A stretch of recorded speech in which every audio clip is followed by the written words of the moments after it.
Welcome, everybody. It is Madman Plant. We are back in the lab with a fabulous panel here. One of the things here at the Smokebusters Media is we house Vindic EU, which is the panel that stands for I Heal in Romanian. I happen to be Romanian. So a lot of these panels have been throughout the United States, in person, and now virtual. And one thing that I'm doing is reaching out to all different industries, backgrounds, and people to bring the diverse role of mental health. And that is not just one form of person or just one mindset. These mindsets come from a range of people that spread all over the globe. And what we can learn together and what we can be together becomes so much more. So before I begin, I want to answer the question that we all might be thinking. Why veterans? Because veterans are trained to survive anything except their own silence. Because the battle doesn't end when the uniform comes off. It changes. It becomes the anxiety in the grocery store, the pills that numb instead of heal, the sleepless nights, the unprocessed grief, the VA waitlist, the survivor's guilt, the feeling of being forgotten, discarded, and misunderstood. In a world that thanks you only on Veterans Day and forgets the rest of the year. This panel exists because veterans carry invisible wounds, and too often they carry them alone. It exists because many of us were handed prescriptions, not peace or diagnosis, not dignity. And somewhere along the way, cannabis became more than a plant. It became a lifeline, a chance to feel, heal, and begin again. We chose veterans because they deserve more than a slogan. They deserve the stories, community, and the care. They deserve platforms like this, only where honesty replaces shame, healing replaces hiding. This isn't about politics. This is about people. It's about pain. It's about responsibility of doing things differently. So tonight, we honor the warriors who have made it home and the ones who are still fighting themselves. That's why we chose veterans. I would like to welcome you guys to Vindic EU. The platform was born on the belief that healing is not a luxury, it's a necessity, especially for entrepreneurs, creatives, and community leaders who are constantly expected to push forward no matter what they carry inside. Vindic EU is more than a name, it's a declaration. Latin and Romanian for I heal. It's space built to honor emotional journeys behind the hustle. Through live panels, real conversations, community storytelling, we hold a place for moments most people hide, which are burnout, anxiety, trauma, imposter syndrome, and explore how to build something meaningful without losing yourself in the process. Our mission is to normalize mental health struggles in entrepreneurship and leadership roles, to build platforms where resilience is celebrated, vulnerability is welcomed, and healing is a part of the hustle. Whether you're a business owner, an artist, a creative, or someone just trying to keep it all together, Vindic EU is a reminder that you are not alone and you don't have to pretend to be. So first, I would like to start with my painting, which all of this revolves around, and I'm going to read my speech, which I do to open up every panel. This gives a good, insightful depth of how deep these conversations can get and how intimate they should be. So this speech is based on a painting developed by Cherry Stoner, and I read it at my first event, and now I read it throughout the world. Ladies and gentlemen, thank you for joining me today in a moment of reflection and revelation. As we gather here in the quiet transition from daylight to dusk, let me take you to a place that exists in the hours where the world quiets down, the hours that beckon for introspection and revelation. In the realm of my thoughts that occupy my mind during these serene moments, imagine a gallery. This is no ordinary gallery. Here, each canvas holds pigments and shapes, but stories, vivid depictions of triumph and despair, and the enduring conflict between.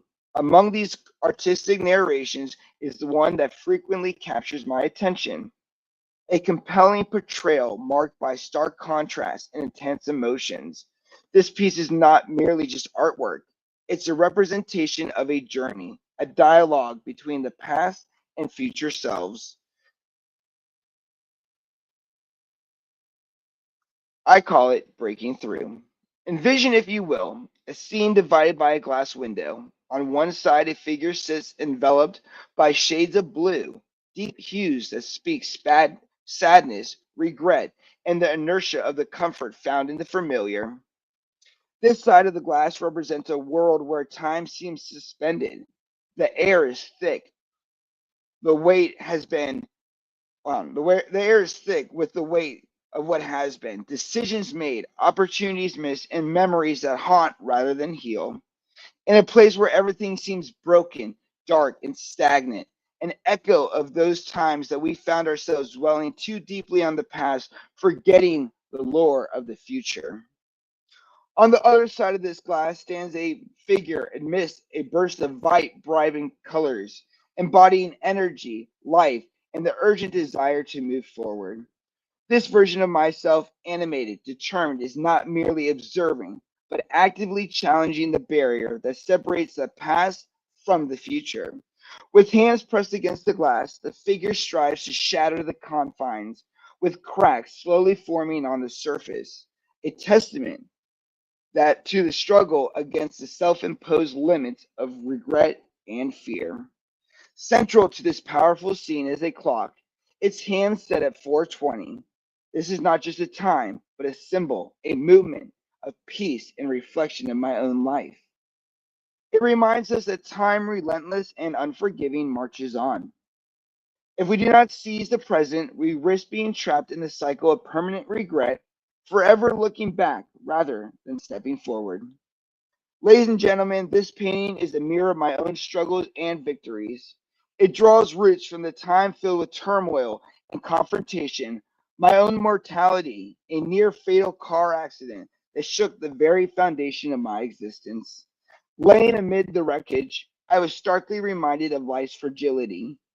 It forced me to contemplate the legacy I was on, the path that I would leave.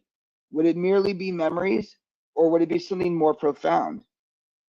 This moment came on darker times, marked by the thought with the specter of adolescent suicide, a time where I almost injected myself with gasoline. I was a young kid lacking purpose and vision. The car accident years later, as an entrepreneur deeply invested in my dreams, reminded me of a stark contrast. It wasn't just about survival. It was about what I was working to build, a turning point that made me realize my own vulnerability and fleeting nature of life. The thought that haunted me the most was, if I had left Earth that day, what would have been left behind? Would I have been merely become a ghost, or would I have created a lasting imprint? In the pursuit of what I've learned between chasing goals and living in the present, I've created a platform where I no longer seek approval from others. My validation comes through the work that I do, the impact that I make. Like the man in the arena, it is the effort, the sweat, and sometimes the boldness that validates my choices, not the skeptic's voice.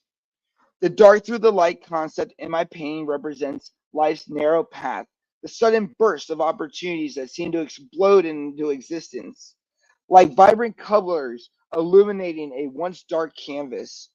It's about realizing the pinhole view we often sometimes think is not the whole picture, but cracks in our foundations don't just signify collapse. They are openings for new growth. Each day I strive to live with awareness. Take I take moments to appreciate the simple joys, spending time with families, enjoying the scenery, or simply breathing deeply. Grateful for the chance to make each day count. Remembering the roads of Jim Rohn, you're not going to make it out alive. That grounds me. It's a stark reminder that we all have an expiration date, but it's what we do before that defines our lives. As I foster community through my work, be it through speaking engagements, podcasts, or casual interactions, I emphasize the power of listening, sharing.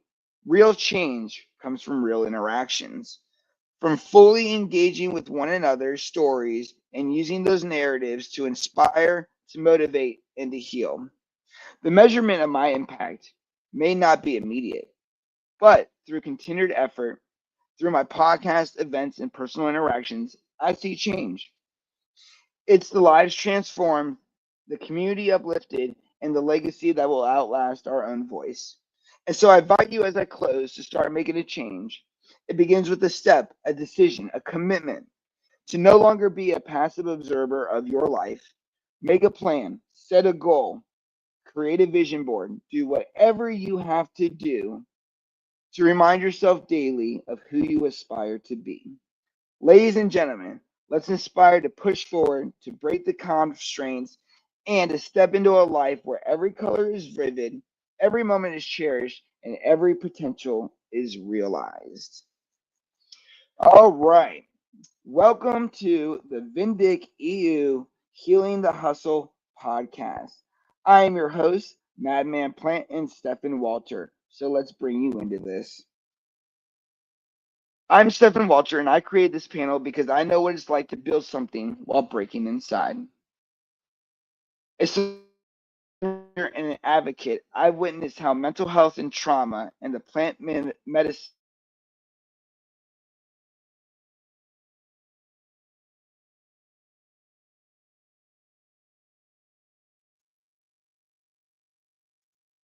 told you if it's not a hiccup, then it's not a real authentic podcast. All right.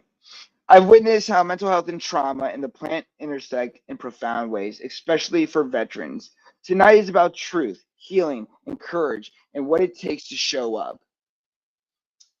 For those who don't know me beyond Stefan or Madman Plant or Good Luck Step Productions, I'm a storyteller, a creative directive, and a mental health advocate. I've led conversations across the United States with brands, creators, veterans, and survivors, always centering community, clarity, and raw honesty. I've worked with cannabis educators, trauma survivors, and veteran leaders, and I've walked the line between the hustle and healing. This panel isn't a theory, it's a lived experience, and tonight we hold a space for those who are doing the work to survive. As I introduce the panels one by one, before we dive deeper, I want to introduce the incredible veterans joining me tonight.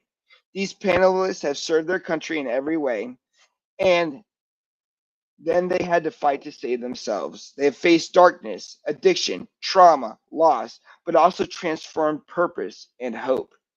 This isn't about perfection, it's about presence. So, with our first person announced in no particular order, we have CJ Cowgill. And if I say it wrong, I do apologize here. You nailed it, brother. CJ Cowgill. CJ is a veteran whose relationships with cannabis began over 25 years ago. What started as relief became purpose, bridging veterans into plant medicine culture. After enduring seven surgeries and a medical discharge that shattered his career dreams, CJ fell into a spiral of pills and depression. Cannabis became his light.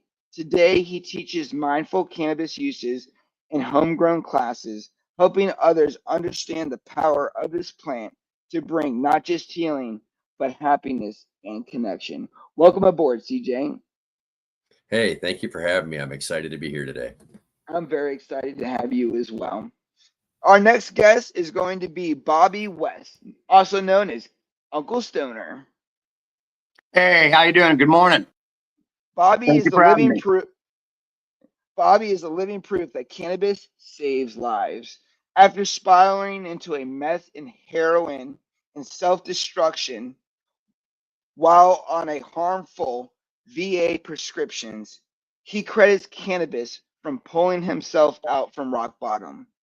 He and his wife now travel the world hosting squash offs and educational live rosin competitions that bring people together through knowledge and community. That's how we met him. Bobby's here tonight because he once thought that he was a burden to society, but today he knows he's a blessing. Thank you for the kind words. I appreciate being here. Yeah, I've been through quite a journey, a lot of ups and downs. And I honestly don't think I'd be here today talking on the show if it wasn't for cannabis, especially with my crack use and a lot of my other poly substance abuse that I use to try and control my PTSD. So, yeah, cannabis has saved my life 100%, I believe. It's going to be a great story. We already got two people. The third person we are about to introduce tonight is Joshua Mack. Joshua, if my behind the scenes host will bring him up, there we go.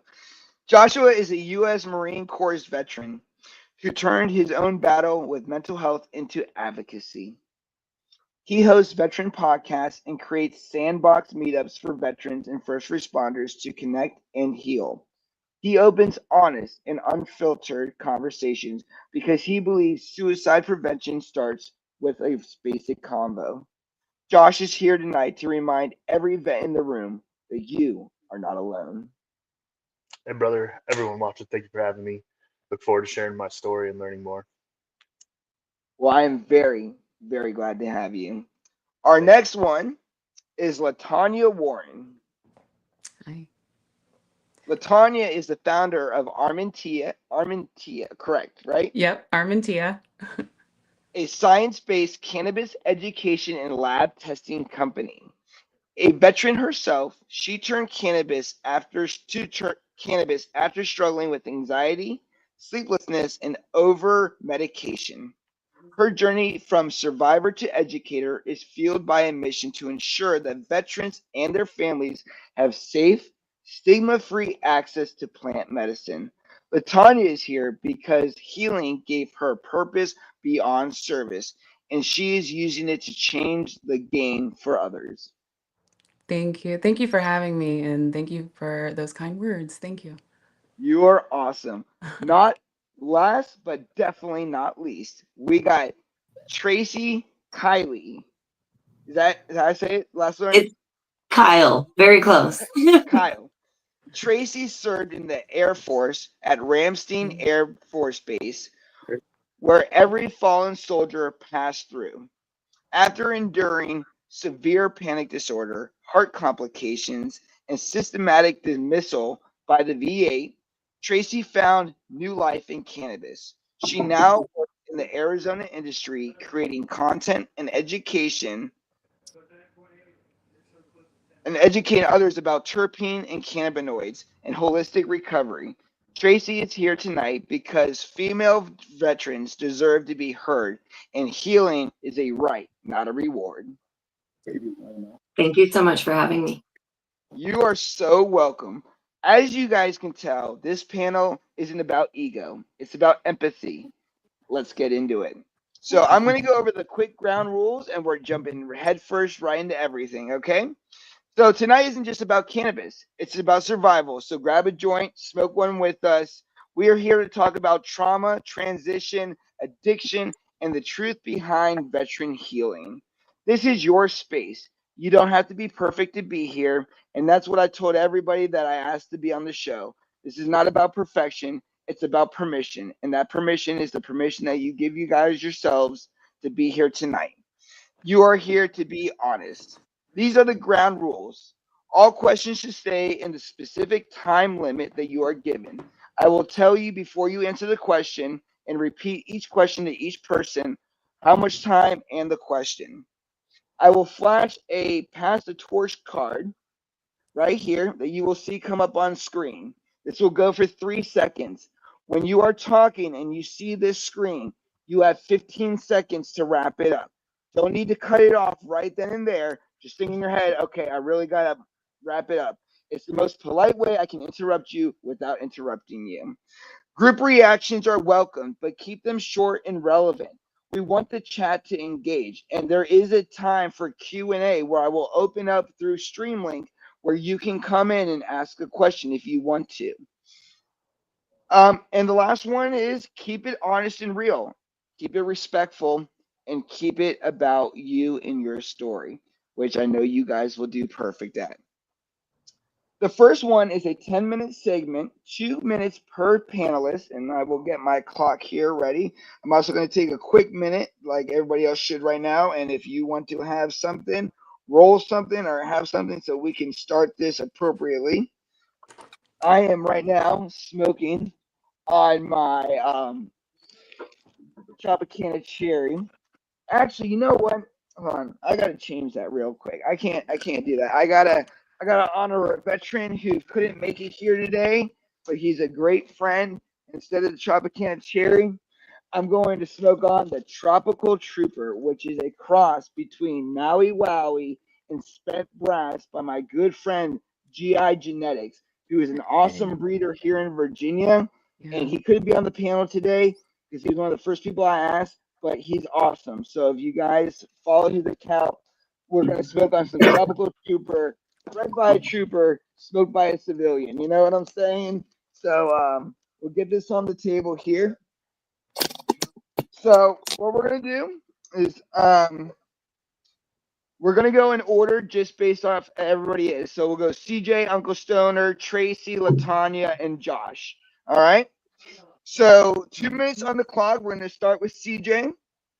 This is an opening question. And this opening question goes to everybody. To explain how this kind of works, real quick. The first segment we have is the opening question. The next segment we're going to have is the rotating questions. These are individualized questions. We're going to have a lightning round, an audience Q&A, and then our final question wrap up, just to give you an idea of the outline. All right, so here we go. CJ, this is for you. 2 minutes on the clock. What is one way cannabis impacted your healing journey as a veteran, and what made it different than anything else that you have tried? Yoda, all you have to do is don't remove them like that. All you got to do is just go ahead and click solo. Like that. And you can begin. I'll read it one more time. What is one way cannabis has impacted your healing journey as a veteran, and what made it different than anything else you tried? All right. So this seems kind of like a complicated question when I first heard it, but then I just realized it, and it's community. Cannabis for me breaks down the anxiety.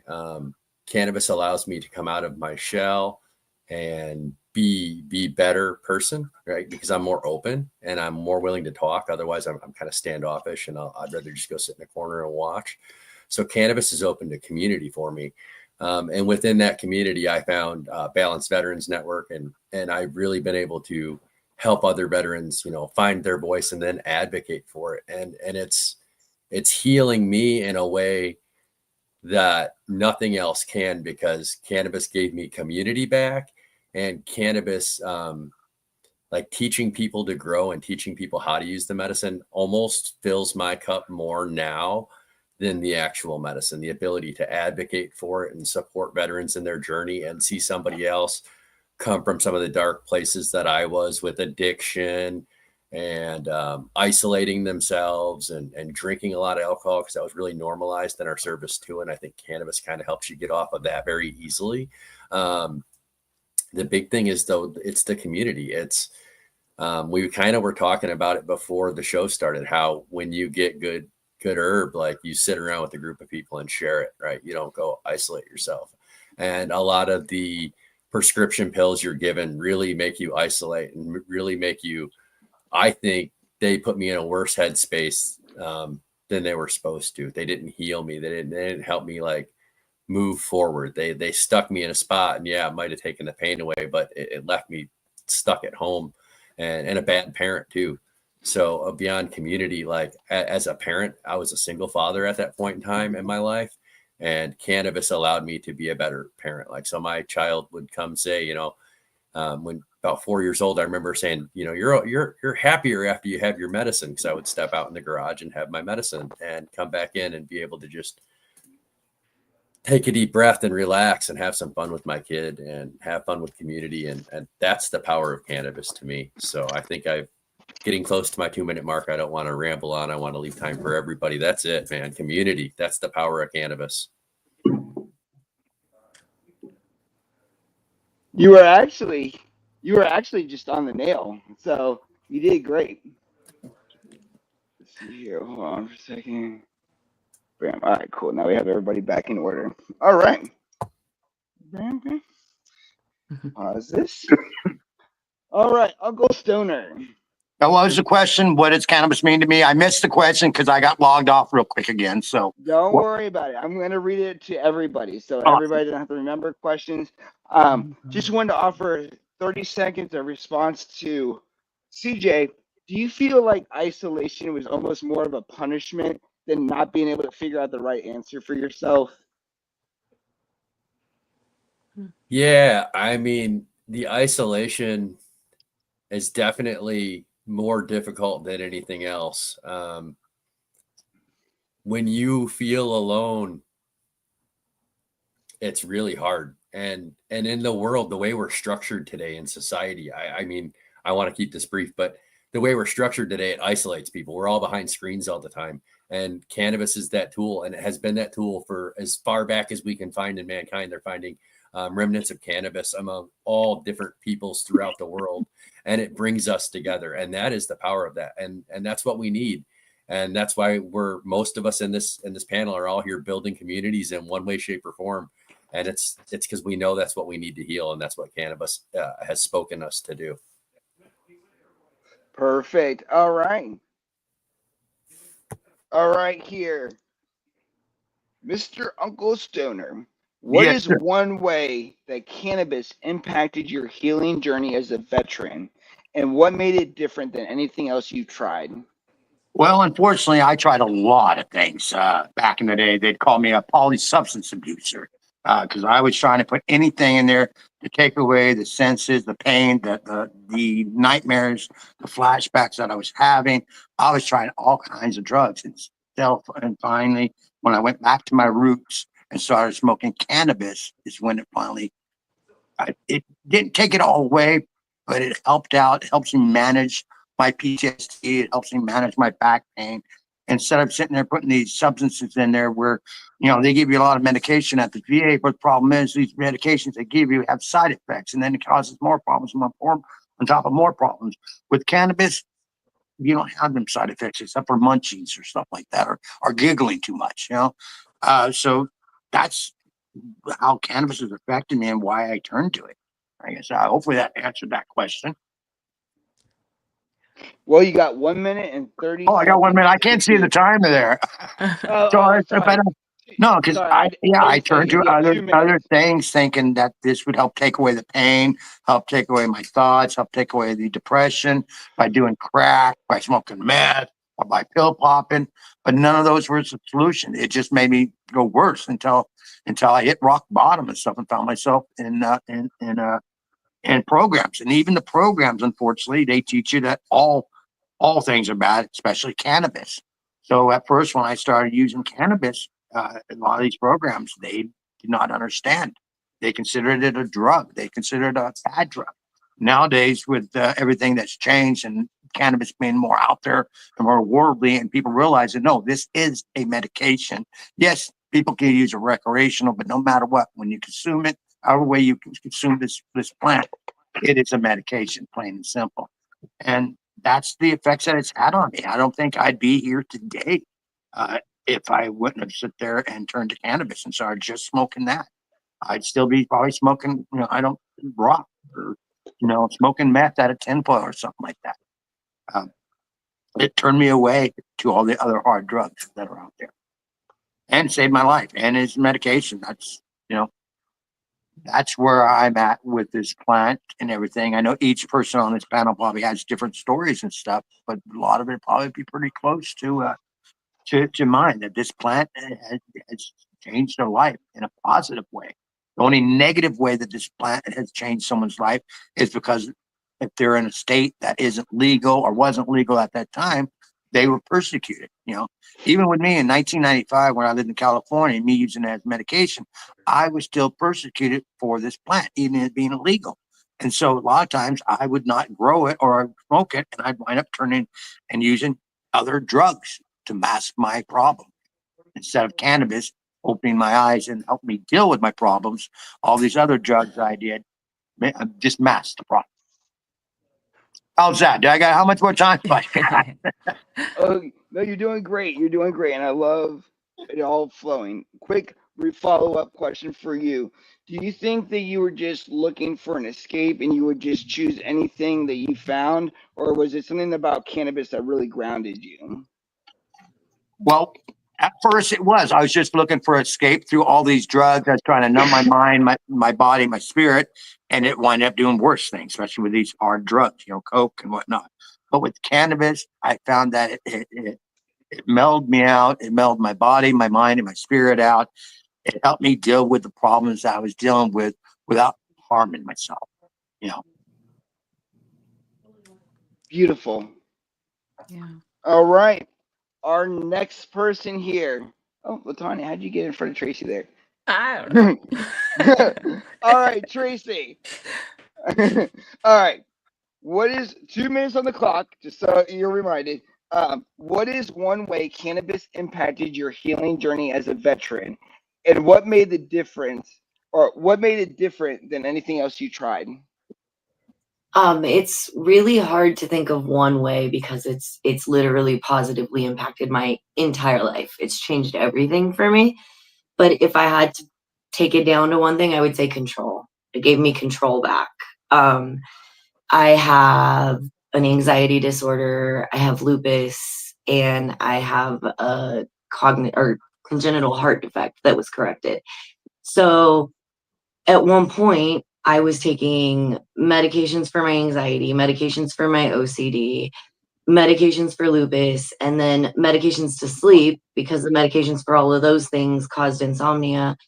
And I went to my psychiatrist and I was like, I literally look at my pills at night and I take them and I'm like, please don't let me die. Like, this is so many pills.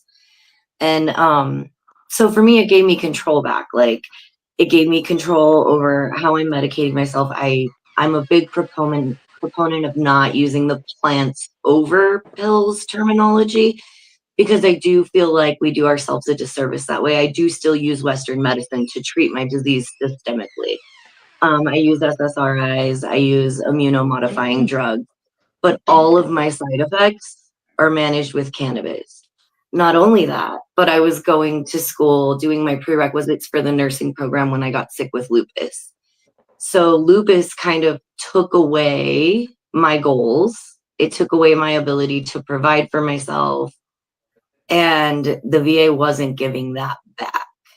After I started using cannabis and learning about it, I was able to channel some of the education I had gotten while I was doing my prerequisites for the nursing program. That anatomy and physiology and terminology, plus my own issues, my own medical situation, and then use cannabis and the Arizona market and put that all together to kind of take control of my life. I'm not a nurse, but I am in dispensaries helping people use cannabis to heal themselves. I am online helping people use cannabis, and the community too. I'm out there talking to people. So it gave me control back. Awesome. So, one thing I would like to ask you is, what does the VA say about self-control that you would say differently, especially as a cannabis user? I will say that they have kind of altered their thinking from when I first started openly using it maybe 5 or 6 years ago with them. But they definitely kind of try to scare you out of it. They're like, well, the studies, and then there will be like one little study and they'll take it and run with it without actually reading the study. Like there was one about anxiety and THC. And basically what the study was saying was, don't go do dabs and use distillate pens if you're dealing with anxiety. High THC without cannabinoids and terpenes isn't going to help you. It can actually induce psychosis, which most of us know. but they took that and they said THC is bad for anxiety. No, that's not what it said. No, I appreciate that. Latanya, 2 minutes on the clock. What is one way cannabis impacted your healing journey as a veteran, and what made it different than anything else you tried? No, that's a great question. So for me, cannabis started after, well, before, but then after my military years, right? So as far as healing goes, I didn't know about my different diagnoses like ADHD until I was in the military. Did I know that I had some type of a problem there as a child? Yes, but um, the way I was raised is just, hey, we just deal with it, right? So after the military, I want to say that healing part came for me is yes, being on ADHD medications, and then that again has its own side effects. So then being stacked on top of that medication, being giving something that, okay, well, this will be for sleep. And then on top of that, this will be, like, so again, kind of like that. Let's just keep adding instead of getting down to the root of the problem. That was my goal when I got out of the military. And so that has started my healing process, right? And then continuing on and learning more on the science side. So as a scientist, I was really interested in the why, right? Like why is this helping me so much? I am more calm. I'm able to really get into my creative space, especially when I would be in the lab or anything like that. And so I wanted to really hone in on that along with my passion for education. So cannabis education really came in hard for me, where I really wanted to ensure that I understood everything about the plant, not just because it helped me, but I really did, at that time feel like I can't be the only one. And as everyone has already mentioned, it was during a time where it's, we don't talk about it, right? No one wants to really hear that term.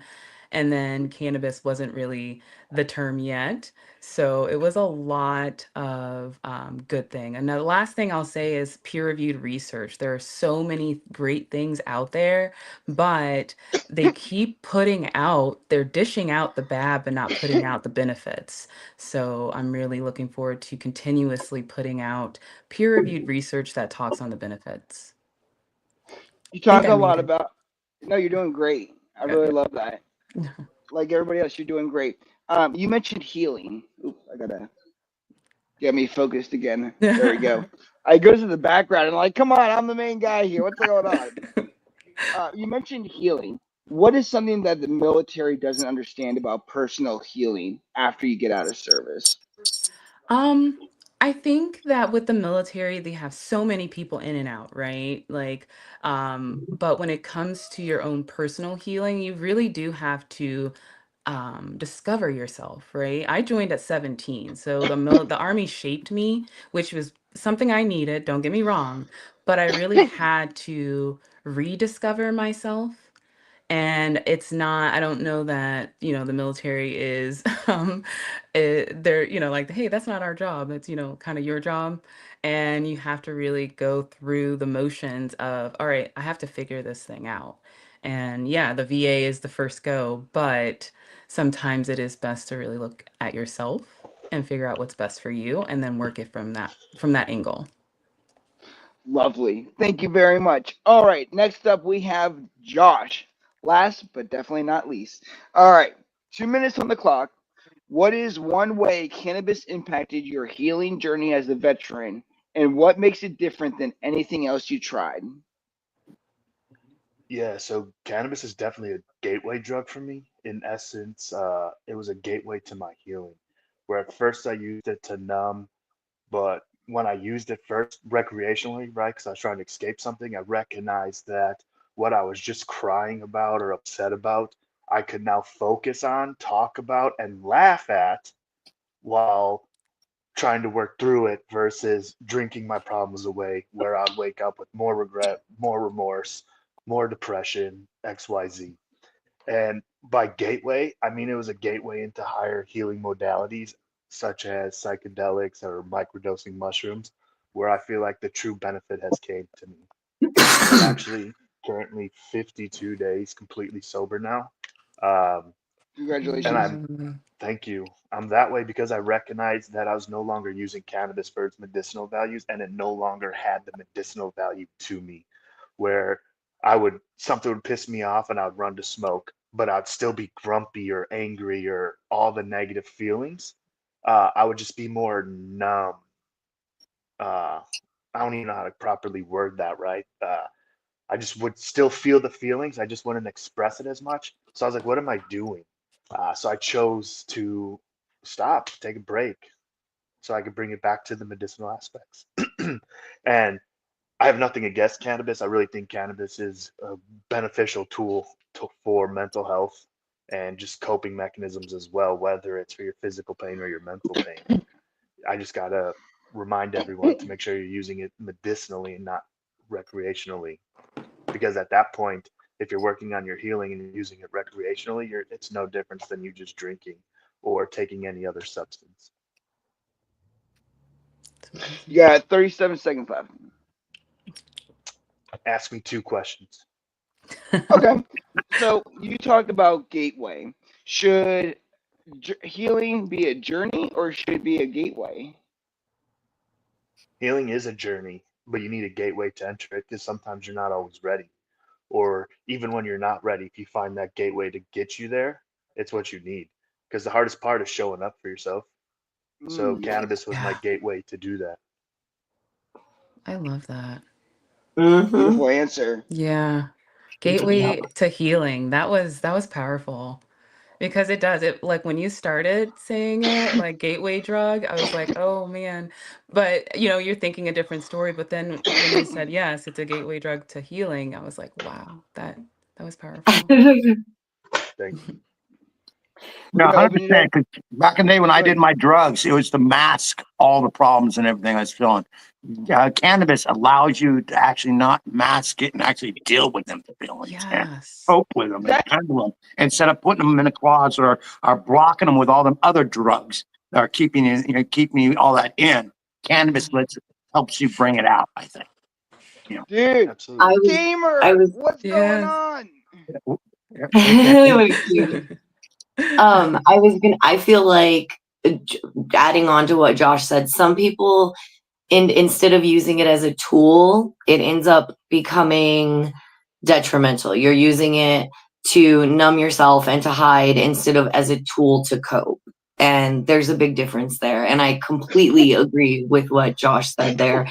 And to add to that, I feel like within like states, whenever the market switches from medicinal to recreational, while I love that everyone can access cannabis, it takes away from some of that. Some of the education goes away, some of the medicinal aspects, some of the education in the dispensary, the market as a whole kind of twist, and it's unfortunate for medical patients. Yeah, it really is. I want to chime in here really quick. Something that Josh said was using cannabis to the point of almost like a disassociative use. And that can definitely be problematic.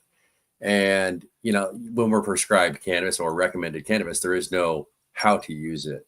It's very powerful with especially most of the plant medicines, be they psychedelics like mushrooms or cannabis, that you make sure you set some intentions and use this. It's all needs to be done mindfully, right? And if you're looking for more into that, like definitely reach out to me, in Balanced Veterans Network or any of the people in here that are talking. I'm sure they can help guide you. But that is really the way to unlock the power of cannabis is mindful use. And it's okay to go be disassociative at times if that's what you want to do at a concert or something and just kind of blast off and just giggle for the night. That's okay.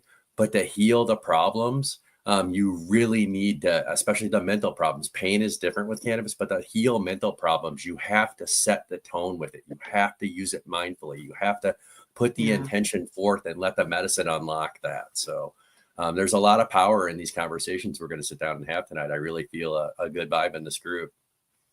Yeah, I agree. want to also jump in here real quick too. I like how you said mindful. I think a lot of times when you look at like what Latanya was talking about, and we have about 5 minutes to recap. So right now we're at 3 minutes, so we'll have plenty of time for other people that want to join in. But I think mindfulness and educative are probably the best ways to go about it, because then it actually has purpose. If you're just doing it Mhm. to do it, there's no definitive reason of why you're doing it. You just do it to do it. And one thing that I've even worked on now is really paying attention to, what am I smoking? Yeah, I just want to smoke cannabis and heal and vibe, and just like everybody else does. But really trying to pay attention to terpenes and how this can actually work for me versus just smoking anything. And I think that's also something that really drives that peer-reviewed research, is the fact that we are making this medicinal by diving deeper, looking at terpenes, looking at profiles. And when Yeah. one of the things that you guys said, CJ's word was isolation, Bobby's word was escape, Tracy's was control, Latanya was healing, and Josh was gateway. And when you look at all of those, you have isolation and escape, which are like kind of similar. You have control and healing, which is like intentional. And then you have the gateway to what happens next. So by even just your opinions and voices, gateway in itself, just like the cracks in the foundation in that painting, don't signify collapse. They signify new growth. So I think Mhm. that's what I wanted to add.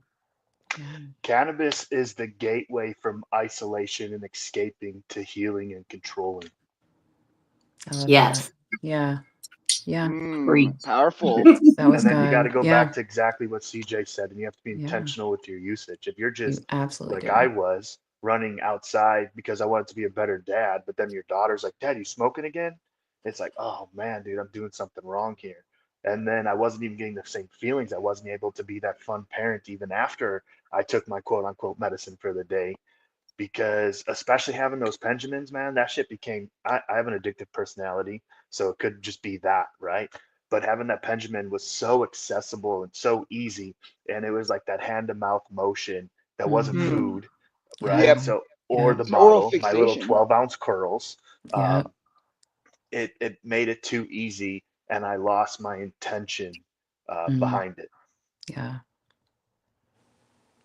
Well, let's dive right along. Let's keep going. So the next round here is a 5 minute per person round. These Oh are boy. individualized questions that I came up for you. Now, you don't have to use the full 5 minutes, but if you want to talk, this is a great time to do it. So, no particular order. I'm just going to go in the order that I created my notes in.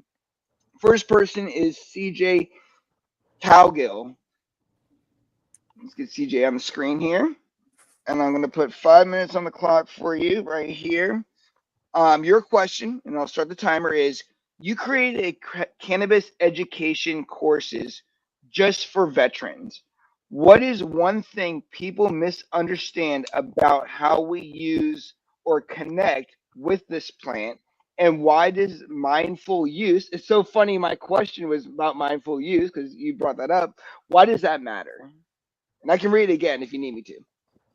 No, that's all right. So I want to be clear. Like I helped create the class, really. So this all started from me finding Operation 1620 and Balanced Veterans Network, and me kind of coming from the other side where I was definitely not using cannabis in quite the right way. And I was able to get a medical card and access the plants that I needed. That's one of the biggest things, is you have to be able to access the plants you need. Or like the Benjamin, nothing wrong with having that if you need it in a quick fix. But like, I very specifically find certain cannabis to be a lot more healing than other. And then you have to be able to grow that cannabis, because they're going to take it out of the dispensary the second you find the one you need. So that's my start. And I kind of got off on a rant. Can you please repeat the question so I can and make sure I hit all your points? I will absolutely do that for you. You created or helped create, let's since you readjusted that, you helped create education courses that are for veterans. What's one thing people misunderstand about how we use or connect with the plant, and why does mindful use matter? So one thing that people misunderstand is they think it Yeah. is all that kind of Cheech and Chong behavior. where you're just out getting high and blasting off. And like I said, that is okay. There is a time and a place for all of that. And if it wasn't for the counterculture that pushed it forward, we wouldn't be able to be here today. But to truly heal from this plant, you need to set some intentions with it and be prepared for it. So it's,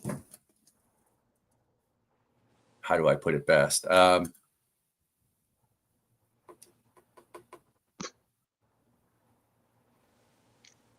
I'm sorry. I'm having this is one of the problems with cannabis. We like enjoy it a little bit. Not my brain's a little slipping. So you have to set the mindfulness for it. You want me to read it again? I can do whatever you want. Yeah, take 2 your minutes time. and You 50 got it. seconds. Yeah, you got please. this. Please, All right. I'm sorry. I'm just going to read the question instead of the intro. What's one thing people misunderstand about how we use or connect with the plant and mindful matter? Why is that important? What do they misunderstand? I think the thing is they just think we're all out getting stoned. And if you're setting the intentions for it, you're not just out getting stoned. And I think one of the other important things people miss is the power of horticulture therapy. And that's where the mindfulness can come into it. I kind of spoke on earlier, growing your own medicine and having that ability to nurture the plant through its full cycle and then have the medicine that works for you when you found and identified the medicines that work for you, which can be several strains. There is a lot of therapy in the growing of it. It gives us a purpose. It gives us a sense of something to do, especially if you're, retired early, which happens to a lot of people who have served your, kind of for whatever reason. By 40 years old, you could be fully retired, and it's not because of a medical injury at all. You could have just done your time and have, paid your dues. What do you do then? You go from like this person that always has a structure and something to do, and life can kind of get out there. The plant can bring so many different benefits. The cultivation is so therapeutic. There's scientific results that, dipping your hands into soil and working it releases endorphins and microbes that make you happy. It releases happiness. And then building the relationship with the plant throughout it. It's going to put mindfulness into your whole structure with the plant, because you have to be mindful of it. As it's a little baby seedling, you have to kind of take care of it, and you're going to watch it grow, and you're going to be mindful of its needs, its environment, and all that it's going to take to bring it to the final product. And then you're going to be more mindful using it because it's something that you put all your heart into. It says it on my hat. It says grow from your heart. That's what it's all about. It's you grow with love and you grow from your heart, and you build this medicine. You're using mindfulness the whole way through, and then you're able to have the medicine you need and share the medicine you need with others. And I think that's the most powerful thing, is we need to be able to have access to the plant and however it suits us best. And that really starts with cultivation at home. Beautiful. Well, you had 10 seconds left. Anything else you want to add? Right on if time. you're looking to learn to home grow, hit people up like myself or Balanced Veterans Network. The classes are happening. We're doing more. I'm trying to get them out across the country. So if you're looking for a class put on by us, reach out. If not, reach out to our groups. We're sponsored by some really good sponsors. I can have seeds and some equipment to help your journey out. And let's get together and make sure we vote the right laws. And that is one of the most important parts, is don't be blinded by blank legalization, because what's happening is they're trying to take away things like home grow as the industry grows. And it's really important to not let that happen. Pay attention to the new it's Bill 4121, I believe. They're outlawing the use of our sale, possession, and transfer of cannabis seeds. And it's really just good to pay attention to all the laws that are coming up. Wonderful, CJ. You did fantastic, and thank you very much. All right, moving on, we have Bobby, or Uncle Stoner. All right. You went from nearly losing everything to traveling the world and teaching about cannabis education. What did rock bottom teach you about your purpose? And how did cannabis help pull you out? Um, good question. Probably talk more about how cannabis pulled me out than my rock bottom. What's the first part of that again, please? Repeat that again. I'm sorry. Uh, what did rock bottom teach you about purpose? And how did cannabis help pull you out? Well, rock bottom actually had to reverse that because when I was at rock bottom, I thought I had no purpose. I was, I thought that this was the best that my life was ever going to get. I was just going to be a substance abuse person, be poly substance abuse person. I was doing all kinds of drugs except for cannabis back then. I was masking my pain and my problems. And, once I started using cannabis, I realized that I did matter, that I did have something to offer this world, that I'm not just a drug, not a casualty of war. There's more casualties in war of the military than just wartime. There's also peacetime casualties that they suffer sometimes more. But either way, it cannabis has helped me see the light of what I had to offer myself and this world. It didn't make me feel low self-esteem. It didn't make me feel guilty because anytime I went and did drugs and stuff, of course, I always had that period when I wasn't doing drugs. I felt so depressed and so guilty about using those drugs and how it made me feel and how it just got me worse, deeper and deeper into my, my mentalness and my disability. And then once cannabis, and I started getting back to my roots, moved back to Grass Valley, California, uh, started growing and learning about cannabis and using it. It changed my life. When I started going to counseling at the VA there, though, fortunately at first, my counselor, she told me, listen, she goes, I know you smoke cannabis, but I don't want you coming here before you any time on it. She goes, I refuse. So for almost a year, I didn't do that. I would refrain from going and smoking cannabis for, whenever my appointment was for, that day. I would not smoke. But finally, I had to smoke. Something happened. I can't remember what it was, but I had to smoke. I smoked, and in like 30 minutes before going in there, I went into that meeting, into my counseling meeting. I was in there for less than maybe 10 minutes, and she stopped me. She goes, wait a second. She goes, I have to ask you a question. Why do I feel like I'm meeting you, the real you, today? She goes, all this other time, I felt like I wasn't meeting the real you, but today I feel like I'm meeting the real you. I said, well, honestly, it's because I smoked cannabis before I came here. It let my guard down. It made me let me be who I am today. Not brought me back to who I was, not who the drugs and the military controlled me and shaped me into. How many more minutes I got left? All right. So how's that for an 2 minutes. answer? 2 minutes. You got 2 minutes. You're Oh, doing 2 minutes. awesome, dude. I love it. Keep I going. love it. I don't know. I'm taking I notes. just I think, love this. I said cannabis isn't a fix all. It also takes yourself being willing to be able to pull yourself out of that pit as well once you get there. Cannabis does help. I think it is a exit drug, not an entrance drug, like you guys are saying. A lot of people would call it a gateway drug. No, it's an exit drug. It helped me exit through all the other harmful drugs that were doing horrible things to my mind, body, and spirit. You know, Cannabis took that away, and it took a while. I mean, I was still doing both. I'll be honest, for a while, I was at first doing a little bit of cannabis, and then seeing how it was, but then also missing that old me because you get into that routine of feeling that way and being that way. And it's actually a loss at sometimes. I don't know if any of you guys in the panel felt that too back then. Once you stop doing hard drugs and everything, it's you miss that. And it took me a while to stop missing them drugs and realize that this cannabis plant is all I need to heal my body and spirit. These other drugs are just there to control my life and keep me, locked in, as I say. All right, how am I now? 30 seconds. That 30 was seconds. Yeah, beautiful. but like I said, and that's why everybody who's interested in using cannabis need to learn about cannabis.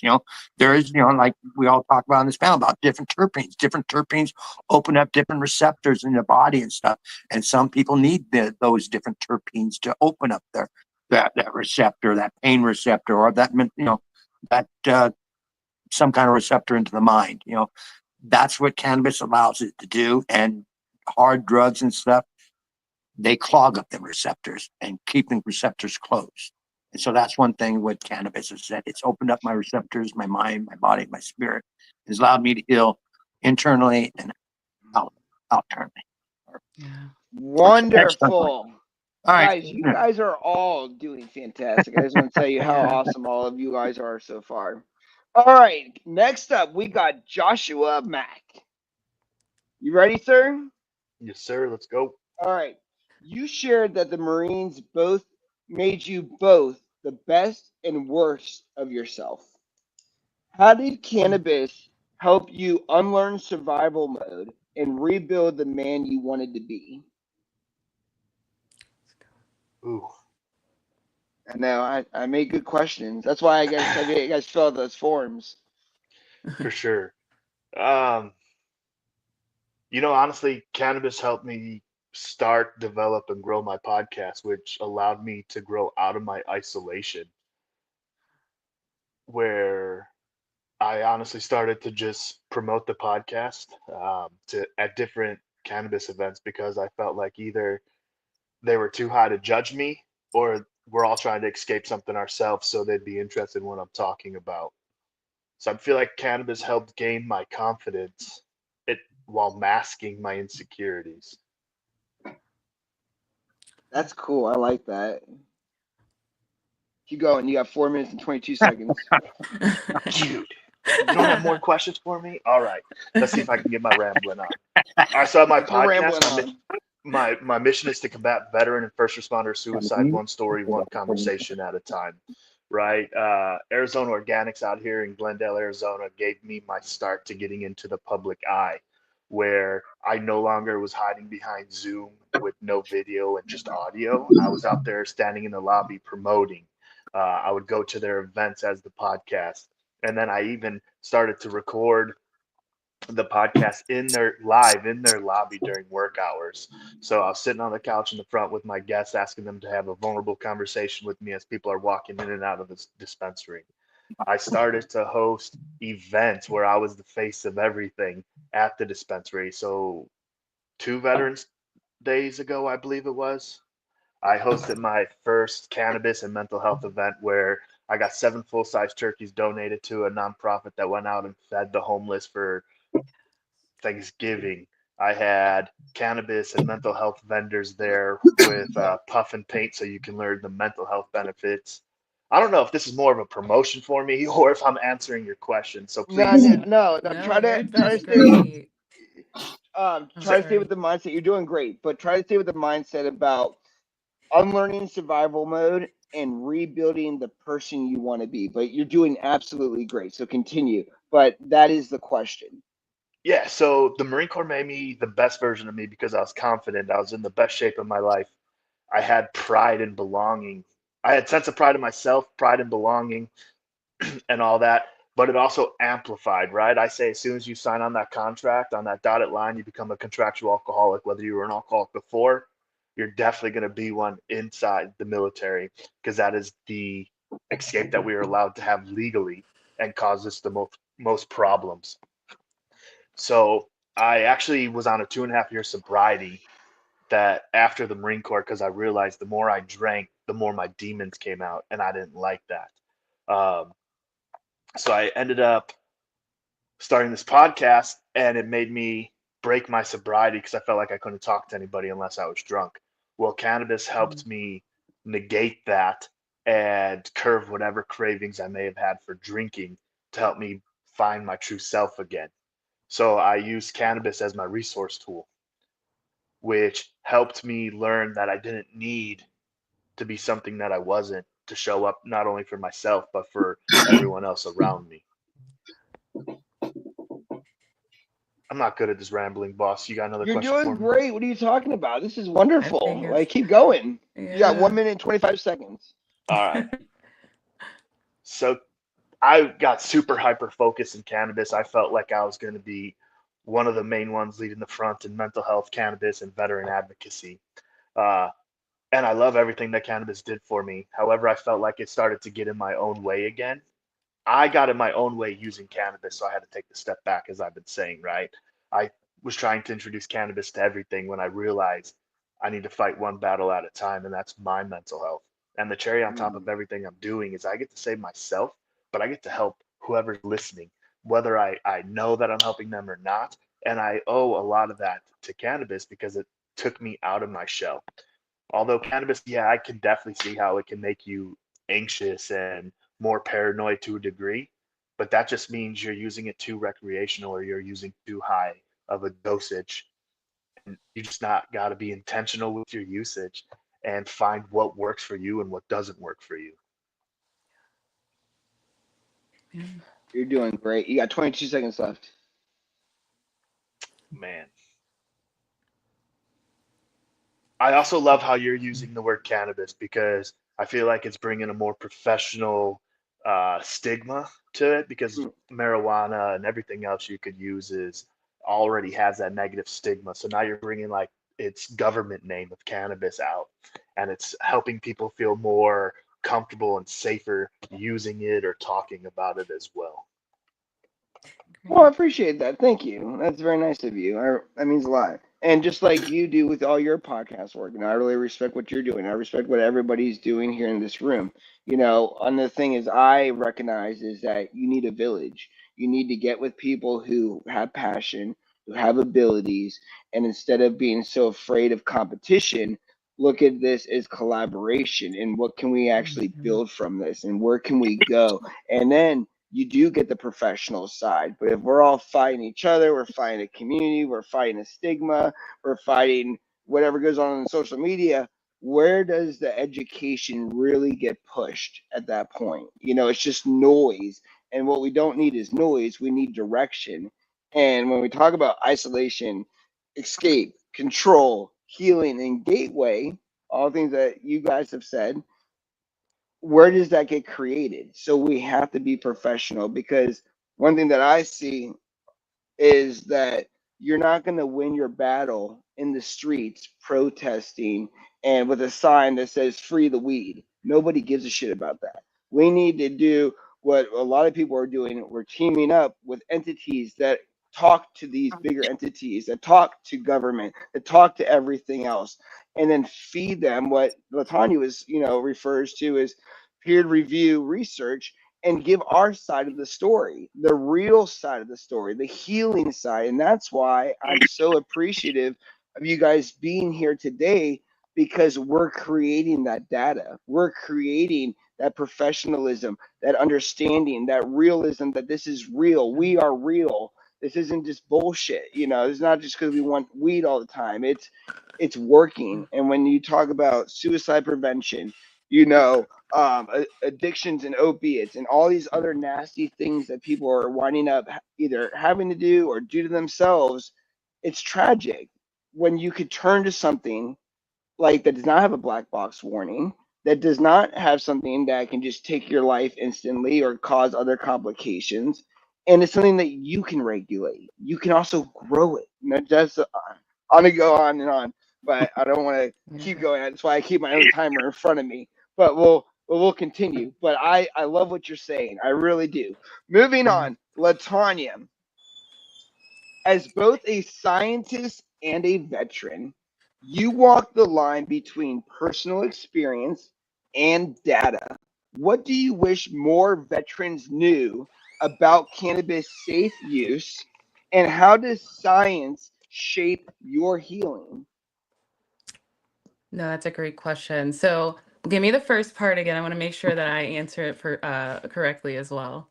Okay, what do you wish more people knew about safe cannabis use? Question Mhm. number one. Question number two is how has science shaped your healing? Beautiful. Okay. So I'll start with the second question, right? Just because I feel like it'll dance into it, is how has science shaped my healing? I've always been I'll call it eclectic, right? I joined at 17 and I needed it. But I was through that discovery, I found my love for science. From there, like I said, I went through my own healing journey to the point where I went for a cannabinoid research approval. at my university during my during getting my degree, right? And for me, it literally just made it caused me to recognize right away um, the bridges that were already there but aren't being spoken about. For example, I was in pharmacy for years and I knew cannabis. Now here I am working at in the pharmacy, in inpatient pharmacy, and I'm seeing that we dispense cannabis, right? Pharmaceuticals have already had their hands in this, right? So to me, I'm just like, well, why are we're dispensing this? And now that I understand it scientifically, that the out of the three medications that are on the market right now in the pharmaceutical world, and you can be, prescribed, one is synthetic. And I think that's really what tied me in into that healing part of now I know what the difference is. And it's upsetting that on one side, which is the natural side, is being stigmatized, it is being demonized, and all of these things. But on the other side, we're saying, hey, it's okay because we're going to do a synthetic product that helps cancer patients, and that to me just it didn't make sense, right? But that bridge for me is was the fact that there is knowledge out there, it's just not being spoken about. And then if you do go into looking into, hey, where are these patents and all of these things, there are, you know, ubers of like, research that's out there that's speaking on the negatives, yet this medication's been around since, before 2007. And so just to, bring it in or bring it home, I really felt that science helped me understand, but it also brought me more towards the natural side because I'm like, well, now that I get it, I can make it, I can break this down in compounds. Why are we so upset by the natural plant and why aren't we understanding the natural plant more?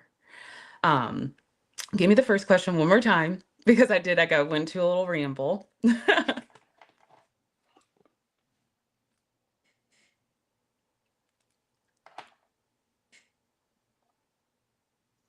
Hello, can you hear me? Yep, I can hear you. Okay. The first part of the question is, what do you wish more veterans knew about safe cannabis use? Oh, absolutely. So, um, and that's, yep, now I get why I was tying this is because before my first, I had the pleasure of having my contract with the public libraries. It was a lot of older people asking a lot of questions about cannabis, right? But from there, and this is, 4 years ago now, I was invited this year to speak on base.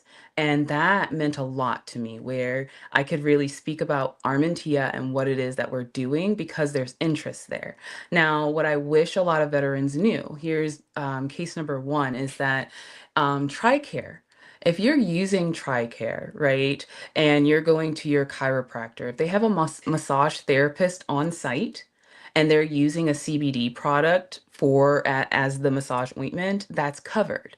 And there's already, and I say this to say that there's already studies being done right now where we know that I get it, it's not THC, but that doesn't show up on test. But are they giving us that? Are they promoting that? Are they letting us know that, hey, there are routes for us to use and things that we can do that won't, damage an active duty's military career or a veteran even where they are unfortunately have a disability, but they have this insurance and they have these things that they can do. I don't believe that they are. So that was one thing that I wish veterans did know. On the other end of that is that I had a question given to me was that, hey, nowhere in the VA are they doing anything actively when it comes to cannabis. Well, there's three active cases right now, and not cases, but studies that are happening right now that I wish more veterans knew about because it's not just the veterans, it's not just the active duty members, it's the folks that are behind the scenes doing the paperwork for you that don't know as well. Guys, we're doing questions in round 4, so you can put them up on the screen and we'll answer them when it's the Q&A time. We'll also be posting the link, so if you want to come on, ask your question, then you'll get off. But you can put the questions in the chat, but they're not to be answered right now. Latanya, great. And I really like what you're talking about, and I think it's No very worries. important that the education be the forefront. I honestly believe that the education is the ammo that we're going to be firing into these arenas that are really going to penetrate and stick with people versus just the ideology of cannabis is great and we need this and everything else. That science backed data that Yeah. really supports, and then the mindful use, just like what CJ was saying, and knowing all of that. So thank you for sharing that. Tracy, it is your turn. Heyo. All right. You've been very vocal about how the military broke you down and tossed you to the side. What's one way cannabis helped you reclaim control? And what would you say to another female vet feeling discarded? Oh man. Okay, so the broken down and thrown aside thing, when I went to separate from the military, basically it was a really weird situation. So I got pregnant and I had a really complicated pregnancy, and a few months in I passed out at work and I went to the emergency room and they were like, your heart sounds weird. Go to cardiology and schedule an appointment. And what started out as me scheduling an appointment ended up me being there for like over an hour and learning that I needed heart surgery. And to condense, and I was given really bad advice. I was given a lot of really bad advice. And then the final bad advice I was given was from my first sergeant. And he told me to apply to separate due to pregnancy. And that if I would separate due to pregnancy, that whenever they went to medically out process me, they would say no because I needed heart surgery, and then it would force a med board so that I would be medically retired. I was 22 years old. I was single. I was pregnant, and I had just found out that I needed heart surgery. I was trusting my first sergeant. I had been told that that was the person that was there to help me. And instead I went to my med board appointment, or to my out processing appointment, and they out processed me. And I was sent home with a gigantic hole in my heart, pregnant, no income, no any, I didn't even have healthcare. I hadn't even applied for VA healthcare. Nobody had even advised me to do that. I had to move in with my parents. Like it was awful. I was just completely discarded. And then on top of that, being a female veteran, I'm sure Latanya can relate. I walk into the VA with my husband and they immediately address my husband. Yes. We know that within the regular medical world, women haven't been studied. Within the VA, that's so much worse. So much worse. So in addition to fighting the same ignorance that we have to fight as cannabis consumers and cannabis educators and people living in the cannabis world, I'm also having to educate my doctors on having a uterus and being a female and how things are different. And you're trying to advocate for yourself and you're being pushed down. I literally, like, a big symptom of lupus is hair loss. I literally had a doctor tell me that I was losing my hair because of my pink hair color. Like my hair was pink back then, much like yours, actually. Yes. Literally, she was like, I think it's the pink hair color. I'm like, oh yeah, you're right. The vegan pink hair dye is making chunks of my hair fall out. So I was sick within the VA for 7 years. And then my husband lost his job. I was put on state insurance. I went to a civilian doctor and I was diagnosed at my second appointment after being sick for 7 years in the VA. Remind me of the questions, because I got to really beg you. I'm the same way. What's one way cannabis helped you reclaim control? And what's one thing you'd say to another female vet that felt discarded? So cannabis helped me regain control, both physically, mentally, with my career, with I have lupus. I can't work a regular job. I'm fortunate to work for this wonderful woman named Amethyst, and I represent several brands. I mean, this is an unfortunate side effect of that. But I represent several brands, meaning I get to go to events and I get to go to dispensaries and I get to talk to people about these products, and I get to hear all day, every day. I get to hear people tell me these amazing stories, and it's great. So cannabis gave me that. It gave me the ability to help people, which is something that I always wanted to do. Gave me the ability to still study and hyper focus on the human body and anatomy and physiology and disease pathology and all of those things that already interested me. Yeah. And then it gave me the ability to take the control back, where I'm not waiting for the VA to send my next prescription. I'm not. And my advice to female veterans is advocate, educate yourself, inform yourself, and advocate. You did amazing. Okay, we are going to take a quick 5-minute break.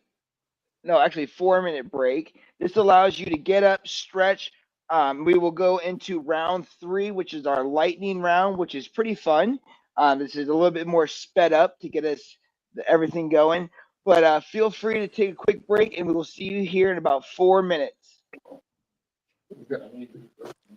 Oh, wait, hold on.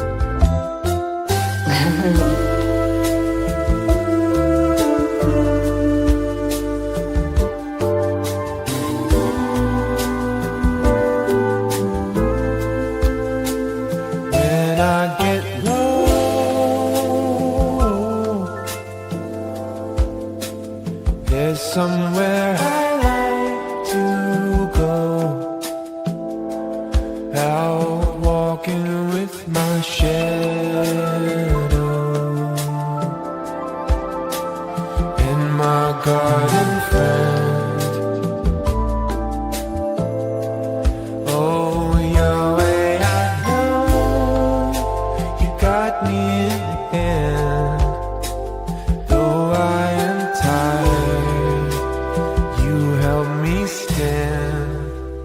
But will I be okay? What's up, guys? If you're enjoying this episode, then you're going to enjoy our gold sponsor, which is Dry Flower, the original hang harvesting system. If you've ever ruined your flower post-chop or lost your terps to a bad dry, it's time to upgrade. Dry Flower makes the full plant hang drying effortless with tools like their drying arms, the rack systems, and the Cannabis Guardian nets, giving you consistent airflow, zero flat spots, and maximum preservation of your strain's full aroma and structure. Built by growers for growers, Dry Flower helps you cure like a king. Our silver sponsor, Current Culture, the gold standard in deep water culture hydroponics. These systems are designed to deliver explosive roots, growth, and nutrient uptake through consistent water circulation and oxidization. Whether you're in a 4-site system for a home setup or a 100-light commercial facility, their undercurrent system and plug-and-play designs make your grow cleaner, faster, and more productive. Precision growing starts at the roots, and that's where Current Culture shines. Legendary Leafies is on a mission to support veterans and break the stigma around cannabis. Through their unique cannabis-themed trading cards, they highlight the plant's therapeutic potential, especially though for those that are battling PTSD and anxiety. Legendary Leafies blends education with empowerment, helping veterans and others feel proud and not ashamed of their mental health journey.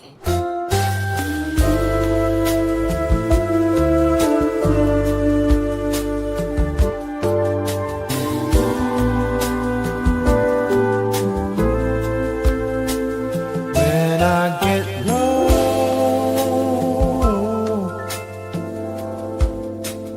there's somewhere I like to go.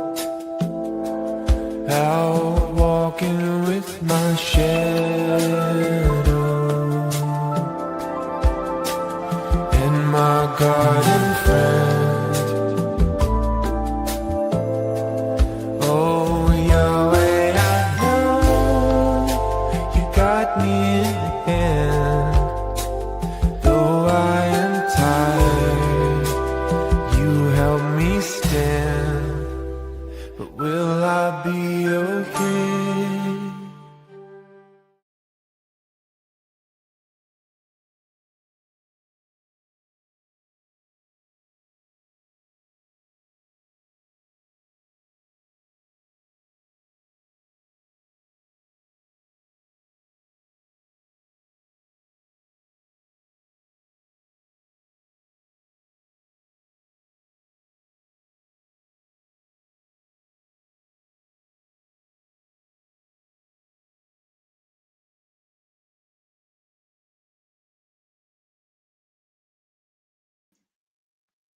Hello.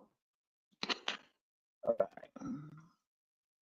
What's going on, everybody? We are bringing everybody back in the room. So CJ, we got J Mac, we got Uncle Stoner, Tracy, and bringing in Latanya.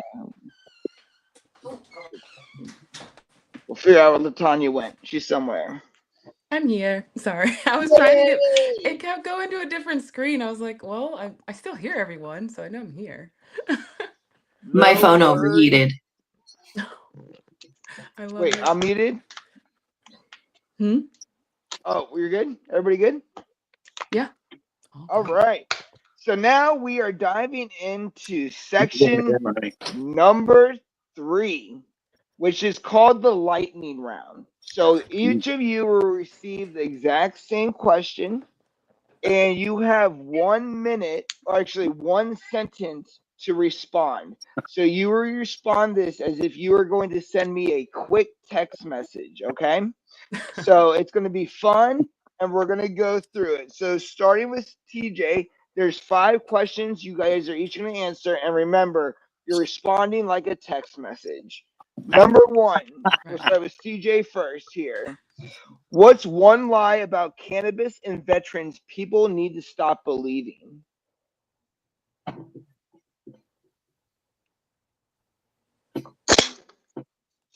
We're just using it to escape. Perfect. All right. Moving on. Back to my main screen. No. Everybody. There we go. Tracy, you can just keep it on this main screen, Yoda. What's one lie about cannabis people and veterans need to stop believing? That you cannot use the VA healthcare system and cannabis simultaneously. Yeah. All right. Perfect. Bobby, what's one lie about cannabis and veterans people need to stop believing? They group cannabis along with all the other hard drugs. They need to stop doing that. It's an exit drug, not an entrance drug. It's not a gateway drug. It is a medication that helps you. That was a long text. Sorry. I love it. All right. Hey, That you was know, more if like you a can text voice from me, I do message. long text. Yeah. So All right. Josh, what's one lie about cannabis and veterans people need to stop believing? That you'll lose your benefits. Let me go through puberty. That you'll lose your benefits. Perfect. Mhm. Latanya, what is one lie about cannabis and veterans people need to stop believing? That there are no active studies when it comes to cannabis and veterans. Perfect. All right, CJ, question number 2. In one word, how does cannabis make you feel? Happy. Tracy, How does it make you feel? Free. Bobby, how does it make Myself. you feel? Josh, Pain free. Latanya, Calm. DJ, what is one thing the VA doesn't understand about healing? About what? About healing, Yep. one answer doesn't fit all. Yeah. Perfect. I like that. Yeah. Tracy, what is one thing that the VA doesn't understand about healing? That they're hiding the problems, not healing them. Very good. Bobby, what is one thing the VA doesn't understand about healing? That this plant actually heals your problems, not masks your problems like all the medication they want you to do. Ooh. Josh, what is one thing the VA doesn't understand about healing? Prescriptions alone won't heal you. Latanya, what is one thing the VA doesn't understand about healing? That you have to face yourself as you're healing. And I believe the cannabis plant does that. I believe so too. All right. CJ, last two questions here. If your pain could talk, what would it say?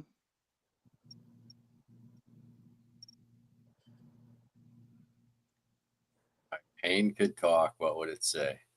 Yeah. You should have thought first, because a lot of my pain is self-induced. Tracy, if your pain could talk, what would it say? I think it would apologize because most of mine is autoimmune related. So I'm kicking my own ass. Sorry for the language. Oh, you're fine. Yeah. Bobby, if your pain could talk, what would it say? Thank you for trusting cannabis. That's awesome. Josh, what would your pain say? Allow yourself to cry and let go and move forward. Stop I holding like on. that. Latanya, what would your pain say? That I belong here and that I'm not an imposter. Yes. Love that. All right, you're doing great. CJ, what is one daily practice that keeps you grounded?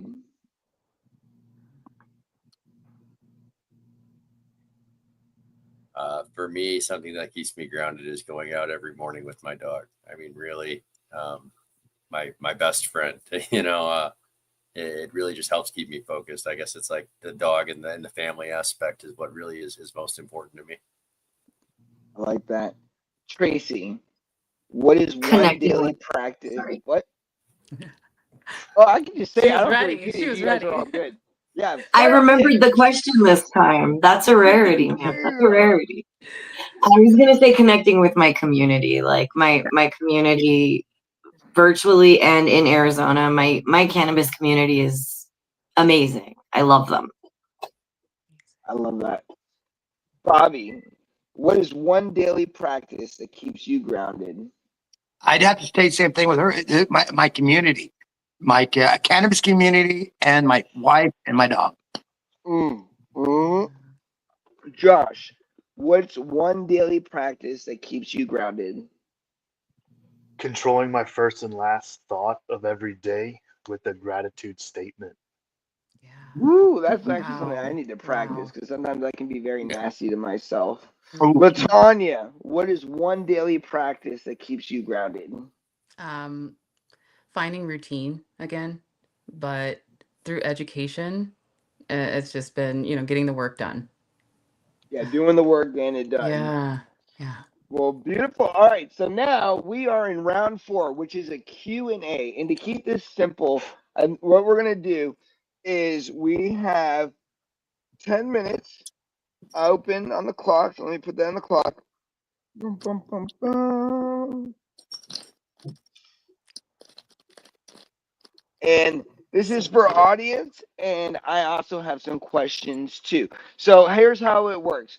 What I would like everybody to do is take the name of the person and put that first, and then put a dash, and then write your statement. We're going to do it this way instead of having people come on just for time. So put the person's name, so CJ dash question. Latanya dash question, and we're going to read those off. We have 10 minutes to go through questions, and you can ask any panelists. Try to keep your questions under about 2 minutes each so we can have multiple questions going. All right, here we go. Let's see here. The first one was, what is TRICARE? Ooh, I can answer that. TRICARE is the insurance that is used if you have like TRICARE for life, especially for those who may have been med boarded or out. TRICARE is the active insurance, but it's also used for those veterans who, again, are med boarded out and or using TRICARE for life for their self and their dependents. So it's the military's version of insurance. Wonderful. Great answer, by the way. Yeah. I'm so sorry that your brother died from multiple sclerosis. That is tragic, and I do really apologize for that. And thank you for sharing that with the panel. Sorry.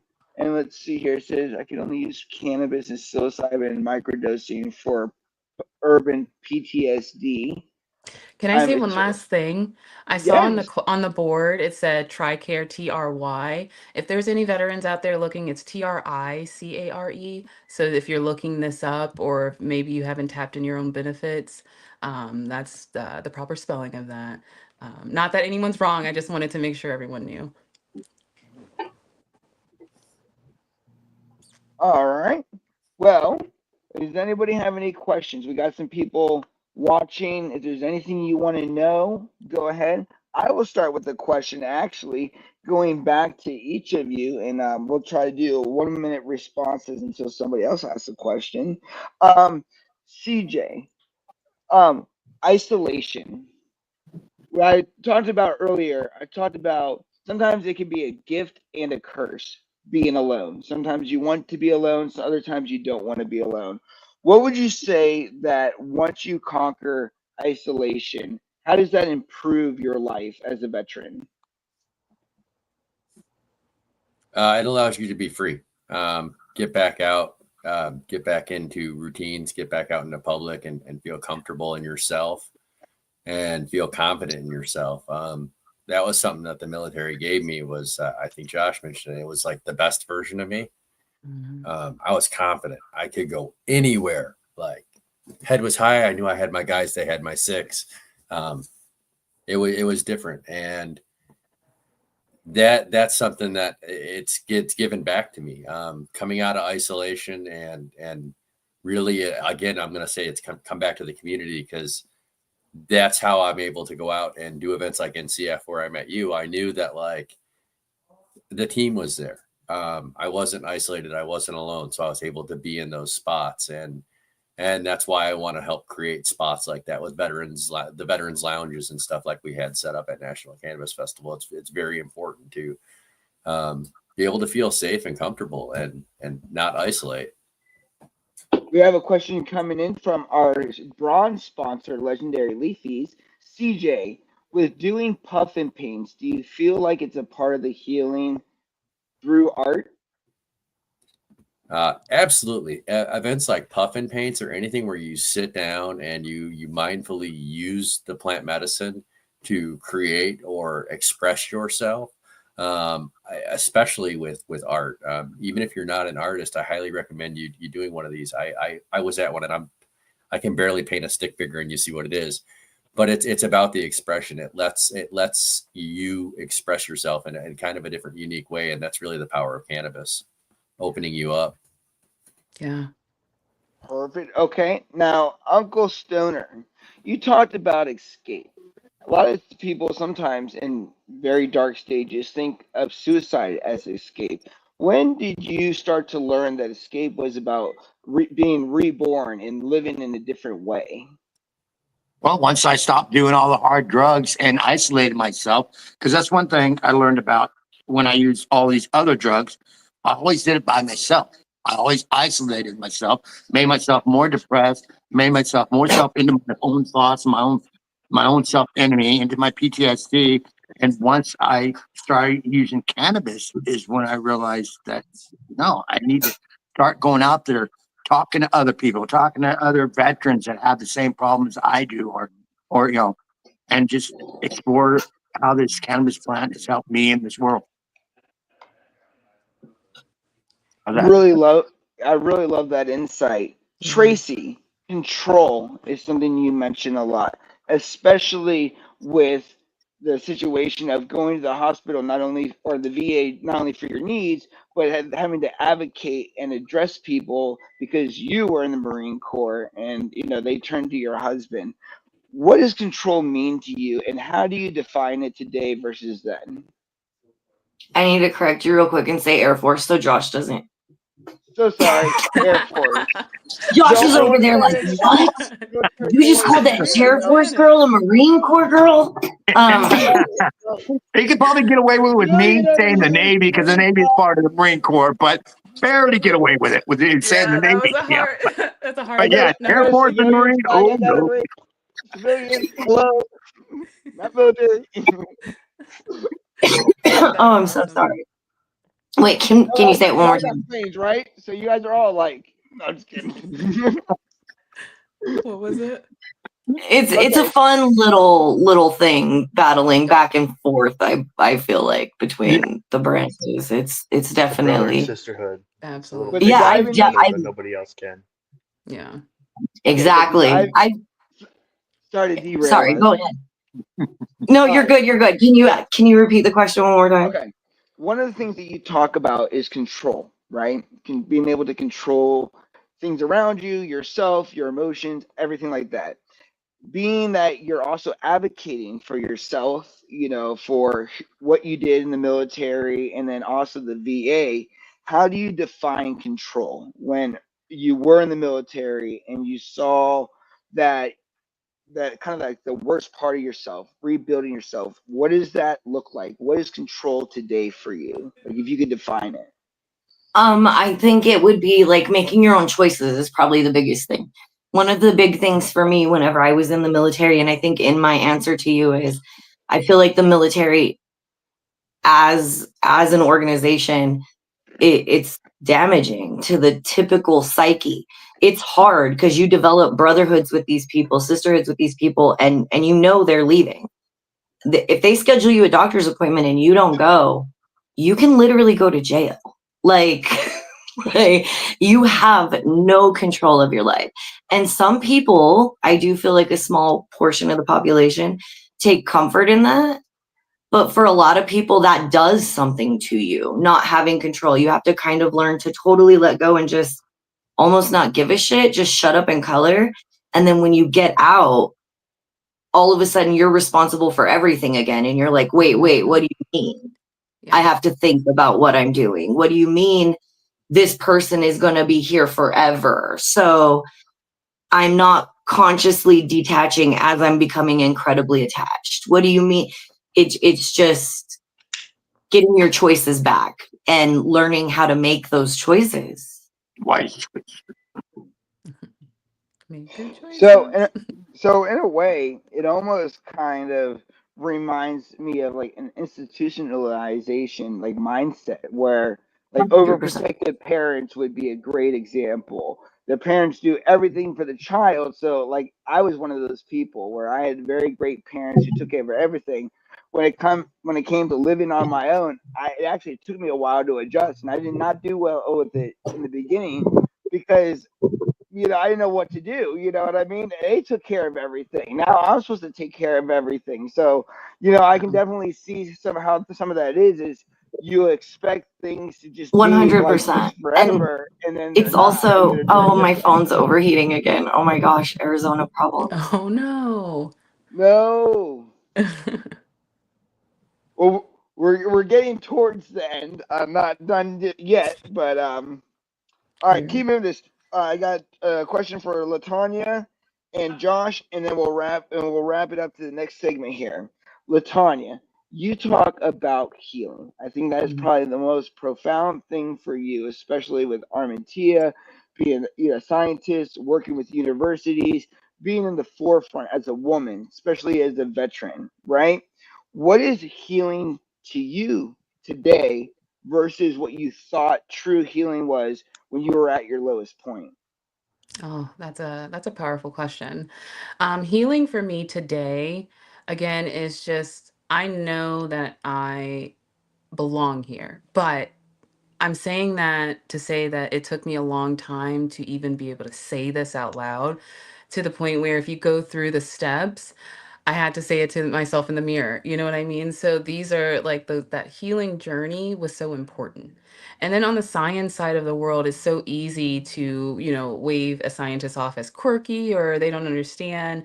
But I really, through the healing parts of what I was going through, and then also understanding the compounds and what's really going on, I feel like that actually helped me through education. Like, okay, let's break this all the way down, and then let's also help others understand. I definitely like that.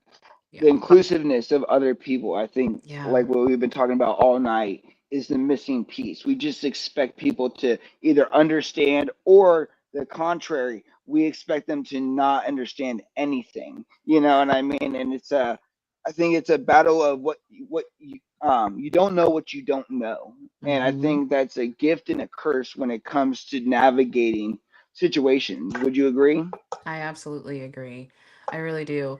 One thing I will say, and I'll end it here, is that when it comes to the understanding and the educational piece, right? I think that a lot of folks are seeing that this education part is very important, but but you're also not just educating on the plant, you're educating on these steps which I mean, in an education world, collects as data, right? So that healing journey that you're going through is important. That's why I'm always advocating for cultivators and for home grows, because I've tested both sides. And I can personally say that I've tested more home grows that have been more natural and did not get dinged for any type of pesticides and metals or aspergillus than I do for these larger companies. Leaving all names out, I'm just saying my personal experience. I would love to see more folks who may feel shy to coming and getting themselves educated, or even being educators themselves, or being at the top of their game in a larger capacity, to not be afraid because yeah, their knowledge is needed.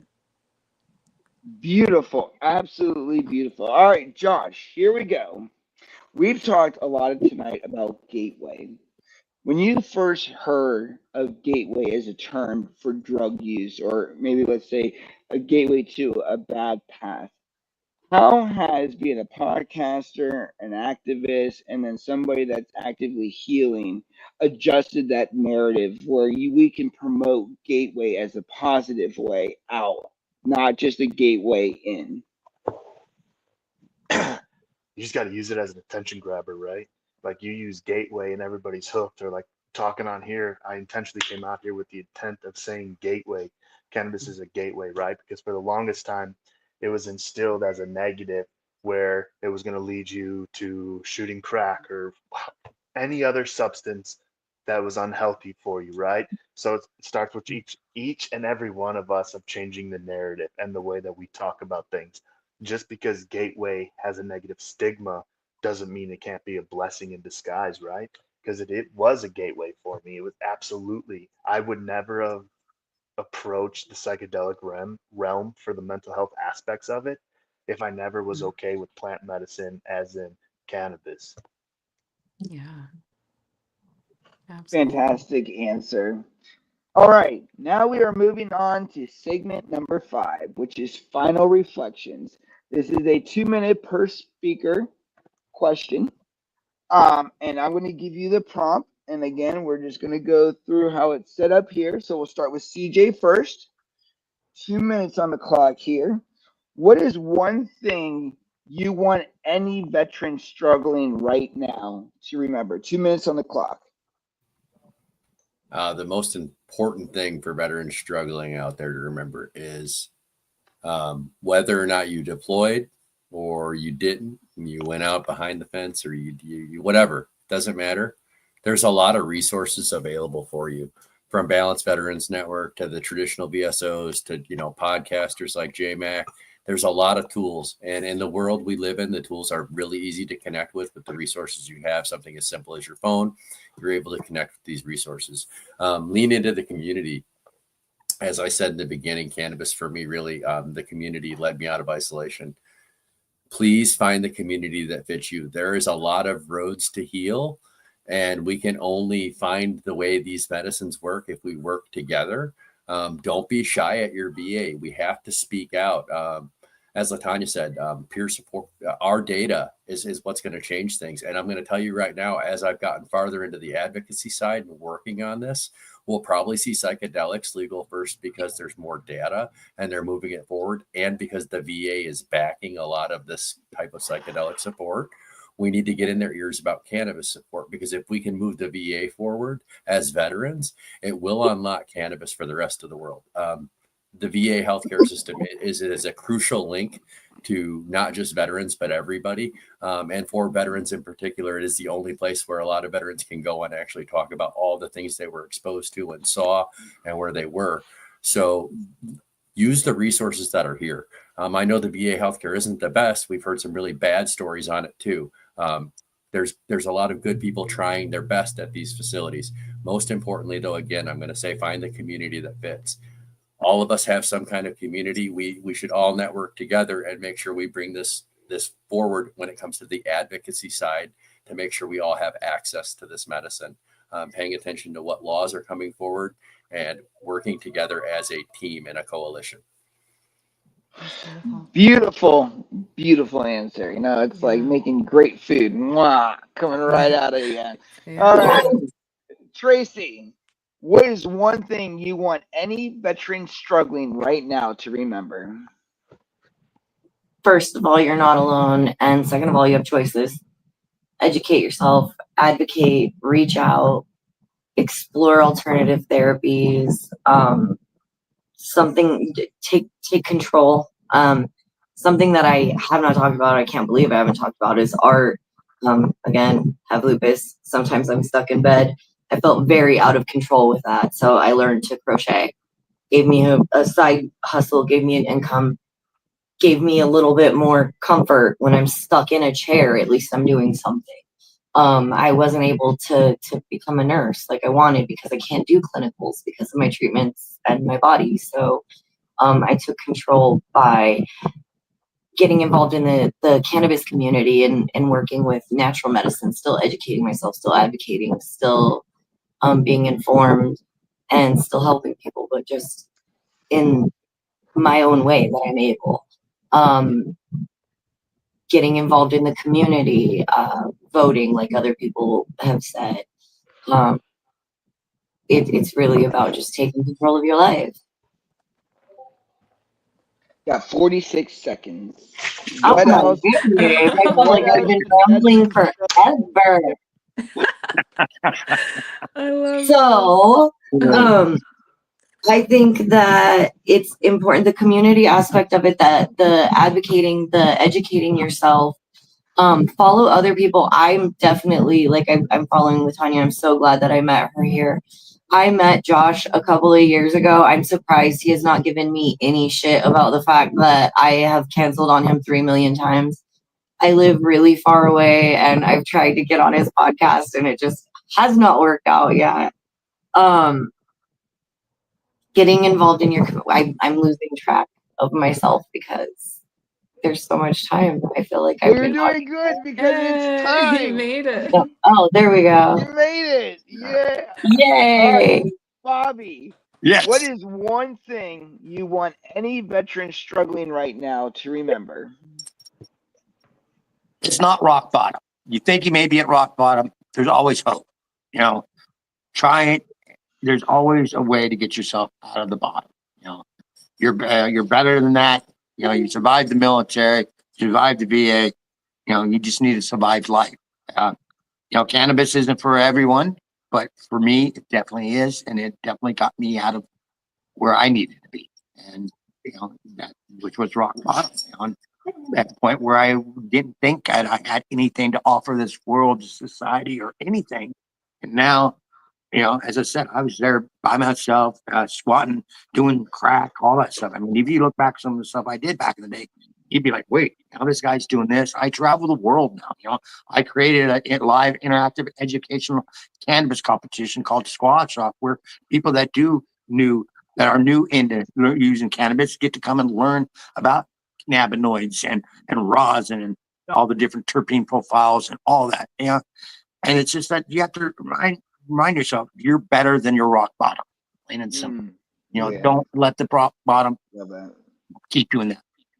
You're better than that. You're a veteran. You're a good person, whoever you are. If you're feeling your rock bottom, if you're using drugs, there is more out to there than that pipe or that that needle. Find that passion, something that gives you life and hope. And for me, it was cannabis. Plain and simple. 29 seconds. How many? Hey. 29. Oh, 29. Just remember it. You are better than rock bottom.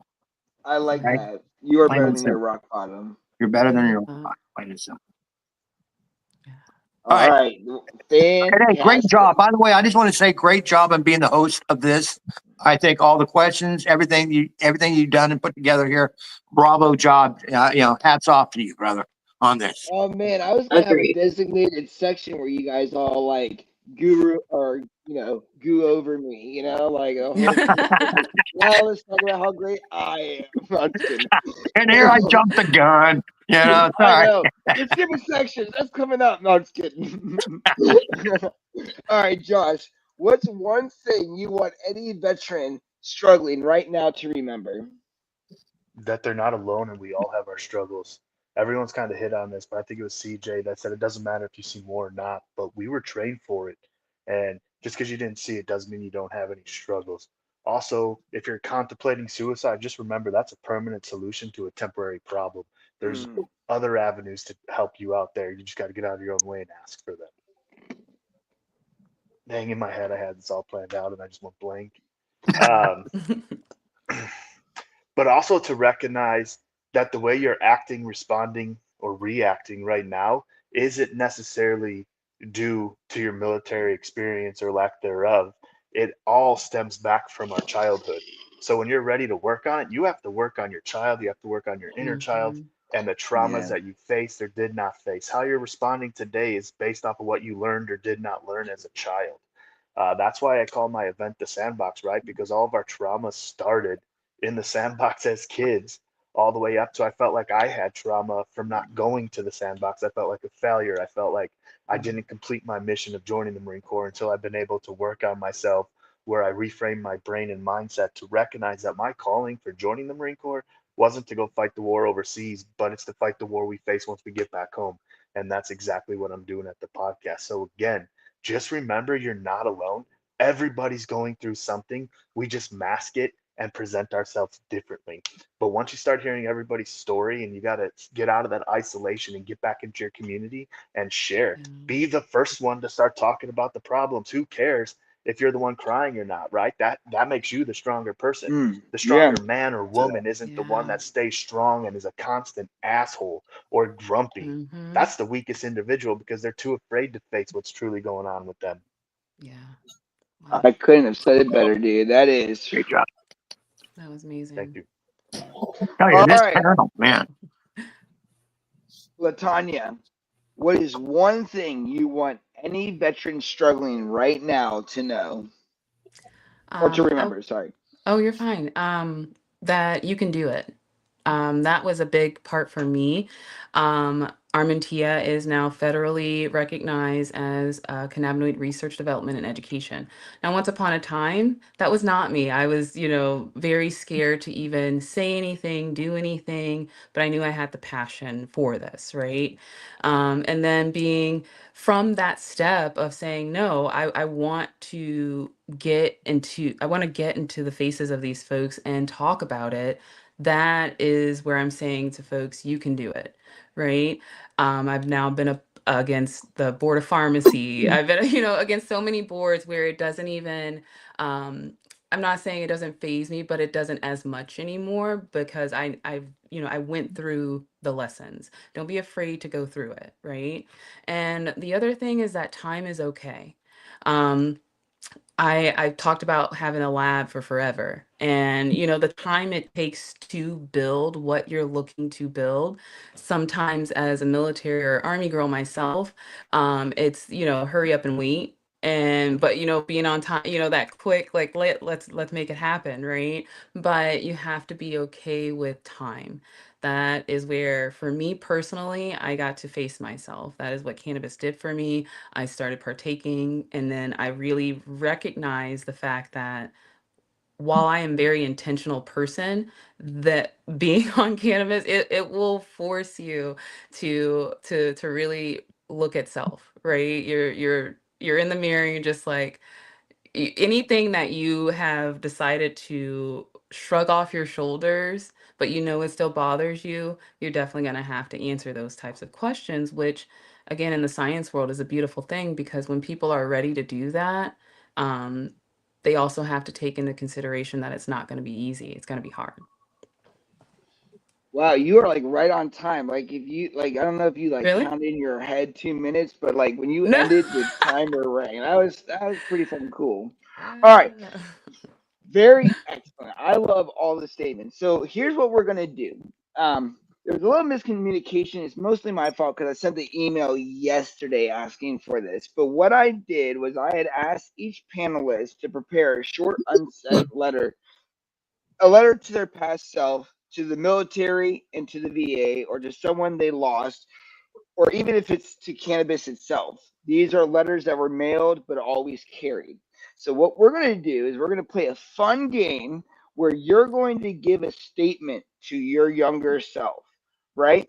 So, how this works is you're going to go and talk to yourself. So, pretend it's your first day at boot camp, right? In a paragraph, which is usually about 3 to 4 sentences, I want you to address yourself of what to prepare for and what's going to happen from boot camp until today. You're sitting in the chairs talking to me now. And I want it from the heart, but I want you guys to address yourselves as if you were the drill instructor giving them the rundown of what they're going to go through. So we're going to start with CJ in the beginning because he was up top. I get my grid back real quick. And take your time thinking about this. 3 to 4 sentences from the heart, but you're addressing yourself. You have no idea what your life has for you. All you did is got off that bus and are standing on, from the military documentaries, because remember, I wasn't in the military, the little yellow feet print. All right? So here we go. CJ, go for it. 3 to 4 sentences. Spotlight on CJ, please. Make it even more difficult to really Right. think of this.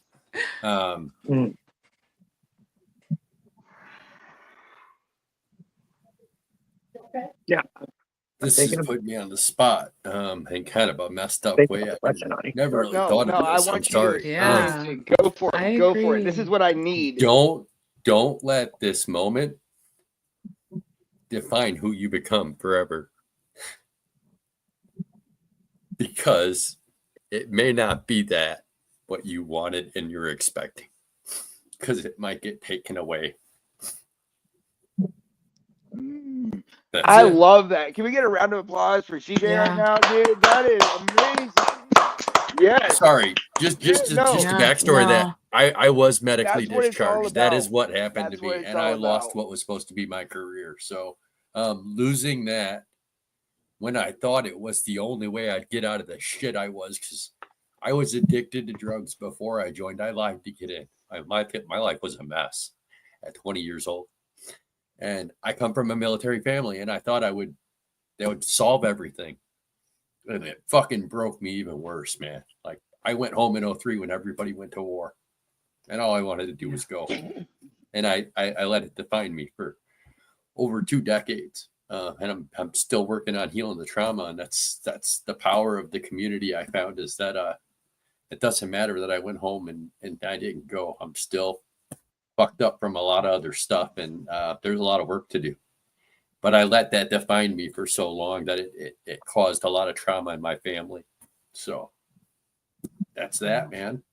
That's beautiful. You are so fucking strong, dude. Do you understand that, you are stronger than you fucking think you are. Like, you should really be blessed of how much wisdom and how much you have come from what you described. You know what I mean? Like, I'm really proud of you. If nobody's told you lately, I'm proud of you, and I think every panelist in here will tell you that they're proud of you too. Thank you for showing. Thank you for Well, sharing. I thank you, and I thank everybody in this room, because it takes the community, as I kept referring to, and it's what's allowed me to actually find my healing journey. There's so much more to it. The layers, it's like onions. You just keep on peeling layers. And Josh mentioned it. A lot of it's not military trauma. A lot of it stems from way farther back. So when you're ready to go down this road with cannabis is a gateway, like you said, to the psychedelics, and that's the gateway to healing all the trauma and not just masking it like the VA and some of the other healthcare systems are doing. So we need to advocate for these roles.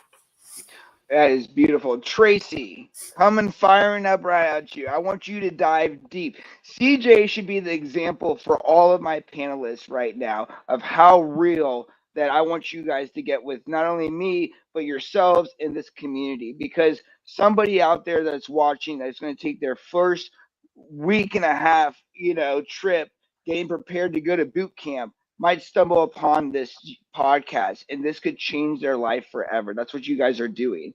So, deep from the heart, Tracy, let it rip. You're there. 3 to 4 sentences. Go. I think the biggest thing would be this is a tiny blip of your life, but it's going to affect your entire life. Remember who you are. Play the game, shut up and color, but remember who you are. Stay true to who you are, and know your rights. Advocate for yourself. Don't gaslight yourself. Don't let the imposter syndrome win. Cool. Do you want 2 minutes like CJ to define that?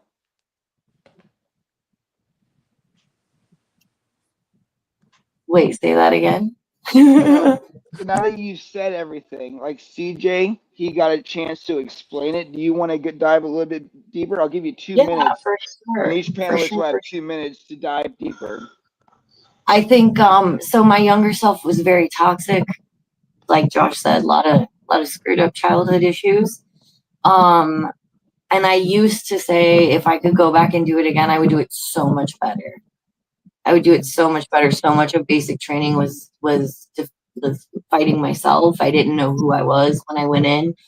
And then they tell you, we're going to take away who you are and rebuild you. But if you don't know who you are, whenever they take that away, there's nothing there. So know who you are and stay true to that. Like, do your best, kick ass, do something you're going to be proud of, and realize that you need to just take the positive experiences, grow from the negative ones, push through. It's a tiny portion of your life. And again, don't just follow through. Know your rights, like genuinely know your rights. If I had really educated myself, I would have been medically discharged. I had a 1/4-inch hole in my heart. Instead, I have 30%.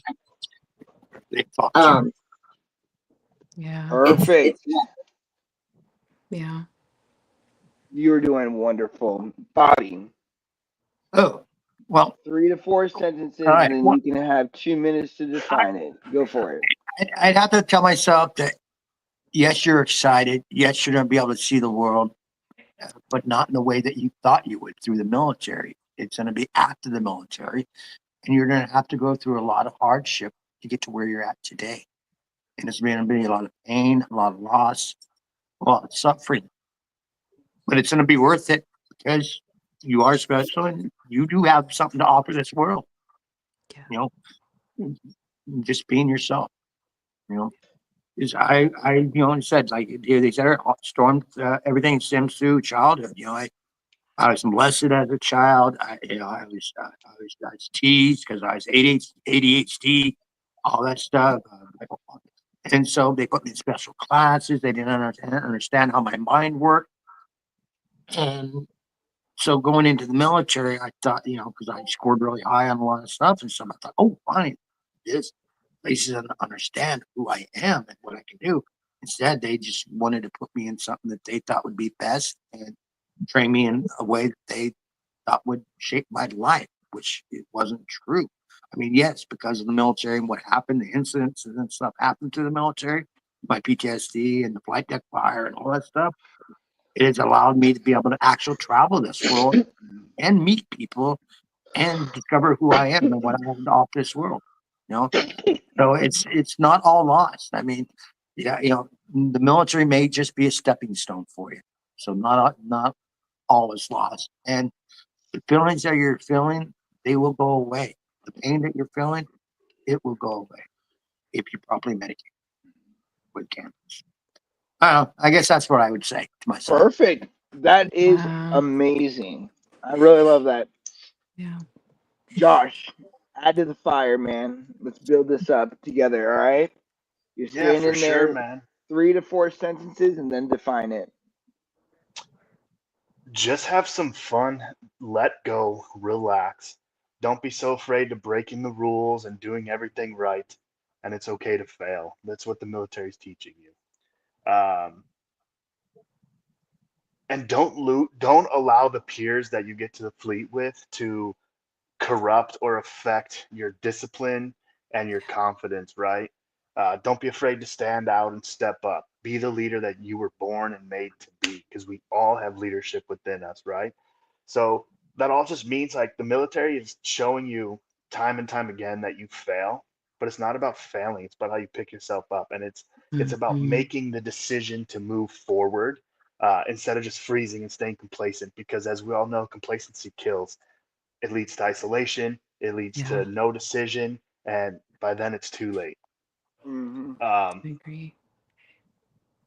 Dude, the military is great for so many ways, but everything you hate about the military is everything your mental health needs to strive and to survive your entire life. For example, I couldn't wait to get out of the military, to be quote unquote free again, to have my own schedule, my own routine, my own structure.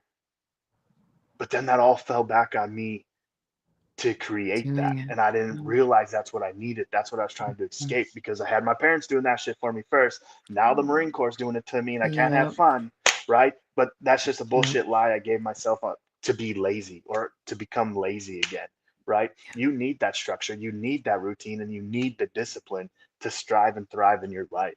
And it's okay to have that. And it's okay for others who don't have that motivation, that drive to be better or to want to better themselves.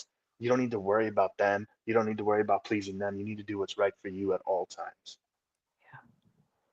Beautiful. Absolutely beautiful. So awesome. Latanya, Oh three to boy. four sentences and then you define it. Go for it. Um, for me, it's don't stay too stuck on what people may have to say. Um, for me, getting through things, it's okay. Like, and I know a lot of people have already said this, but it's okay to fail. But my biggest challenge for my younger self is to not accept all of the negatives that people will say. And then I'll go and just define it a little bit. My younger self, again, I was 17. I was very impressionable, and I really took mentorship very, um, I think, strongly.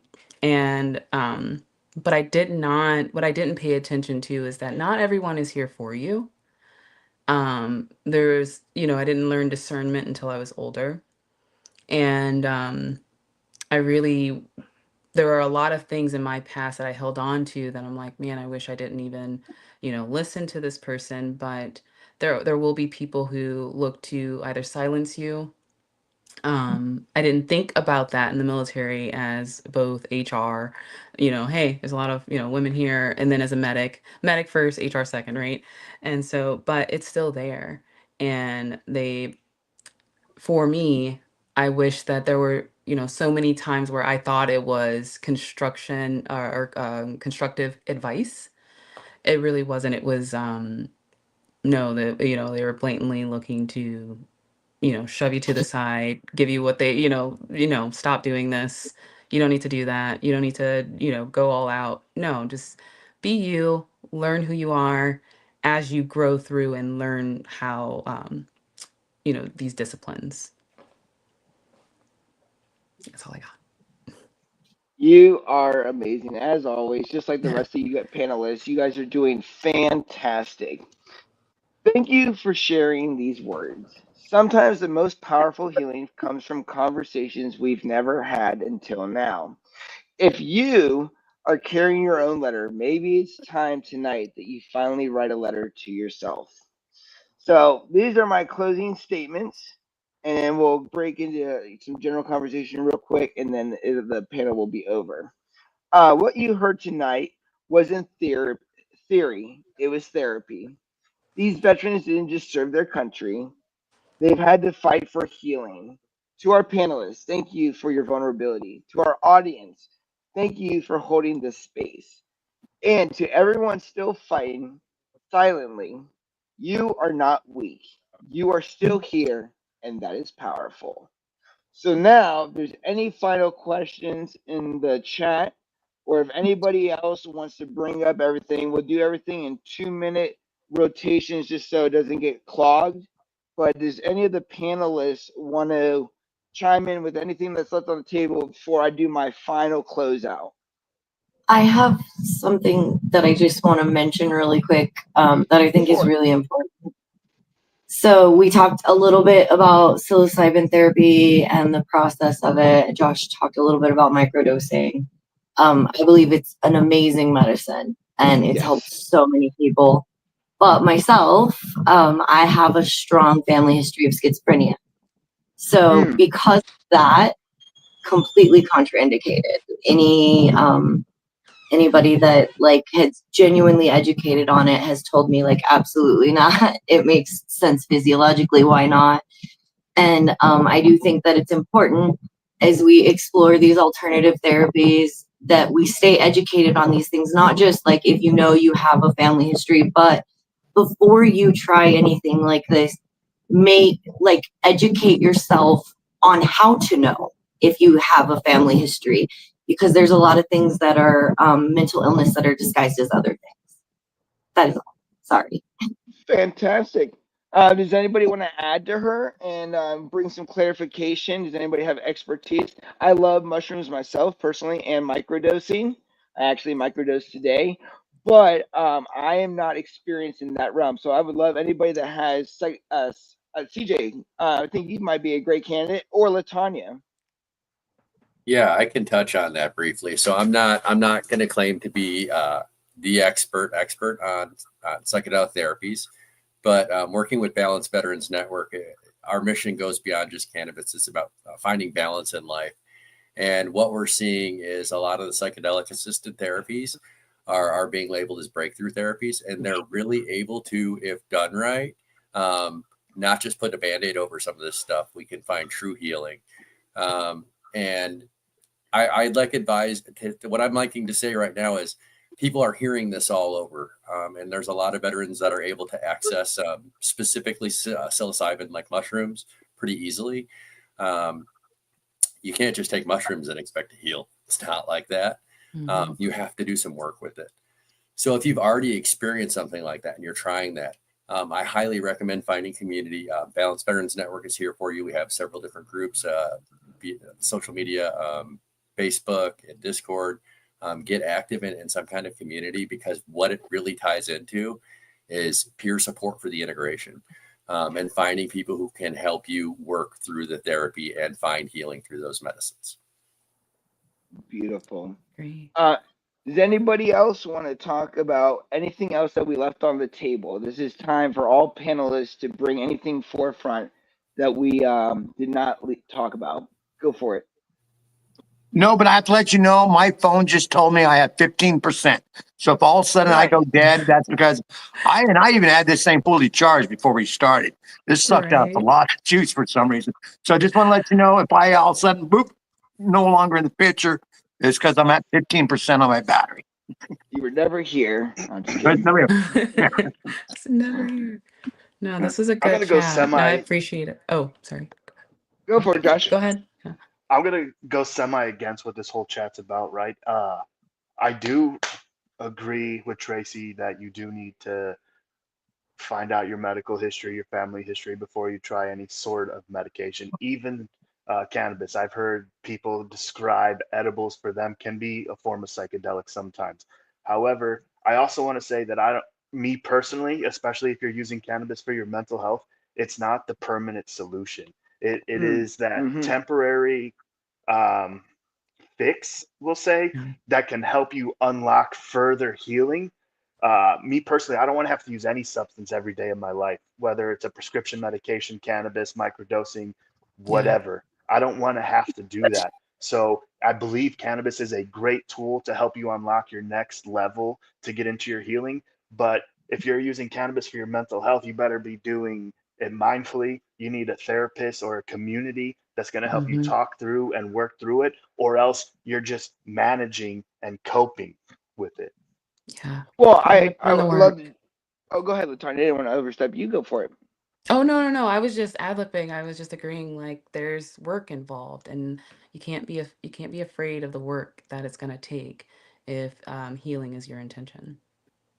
But also, I have to say, there's some people that need cannabis every day and have to have a certain cannabinoid level, terpene profile and cannabinoid level in their body. Like me, I have seizures, so I have to take drops every day. If not, even with me taking drops, I ran out actually. I just got some in, so I was like 2 or 3 days without these drops. I winded up having a seizure while we were on, I don't know, early before we came on. I actually had a seizure and I didn't even realize it until my wife's like, "Yeah, you talked about having one, and you actually had one." Because I actually winded up throwing up. It's because I did not, as I said, I thought still had my holistic drops, CBD drops, enough left, and I didn't. So I went, several days without it, and that actually affected my seizures and Yeah. everything. Because as long as I keep on a routine, keep my levels up to a certain point, then I'm okay.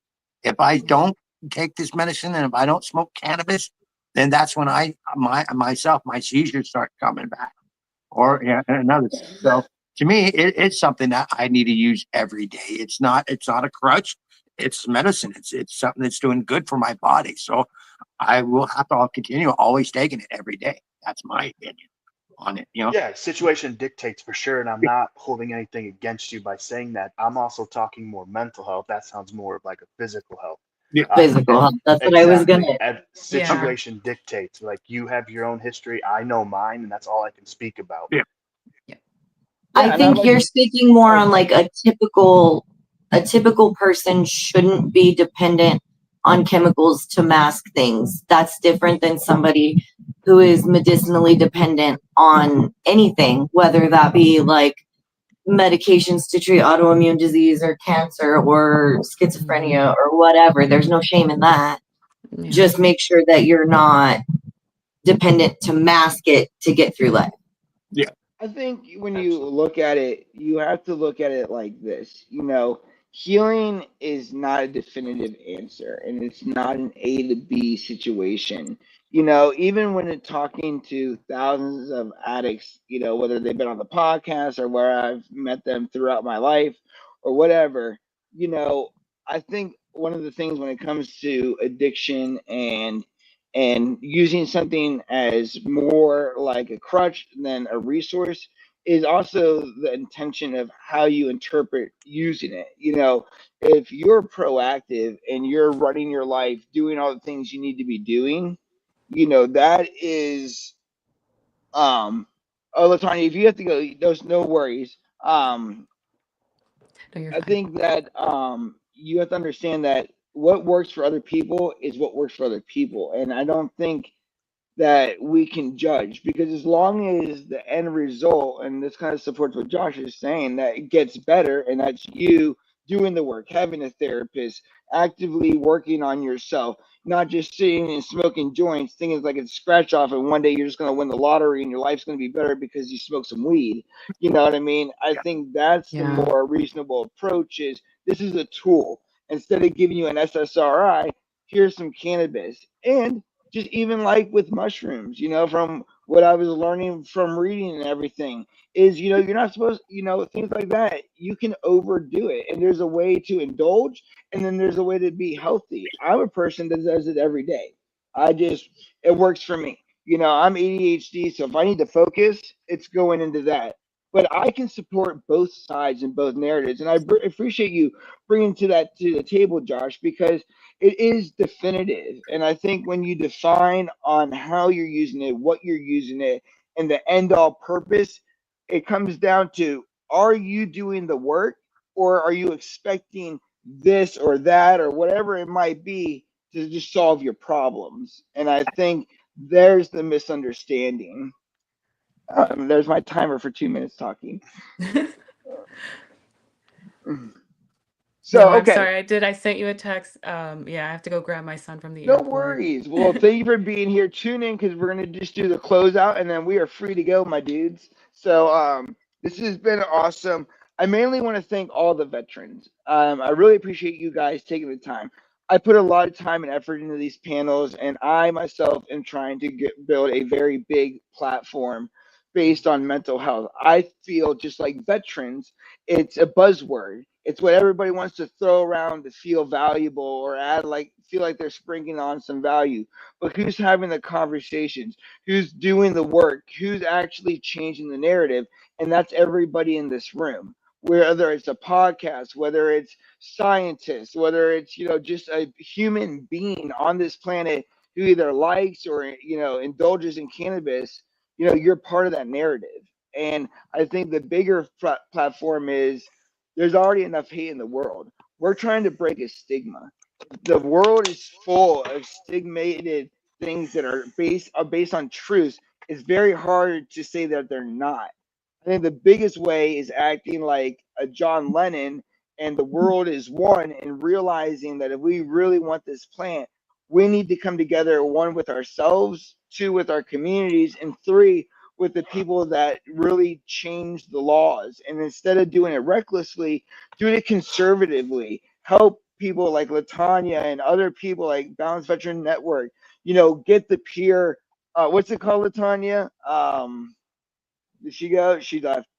Peer reviewed research. Allow the voices to be heard and actually take this seriously. If we want to be professionalized, we need to treat it professionally.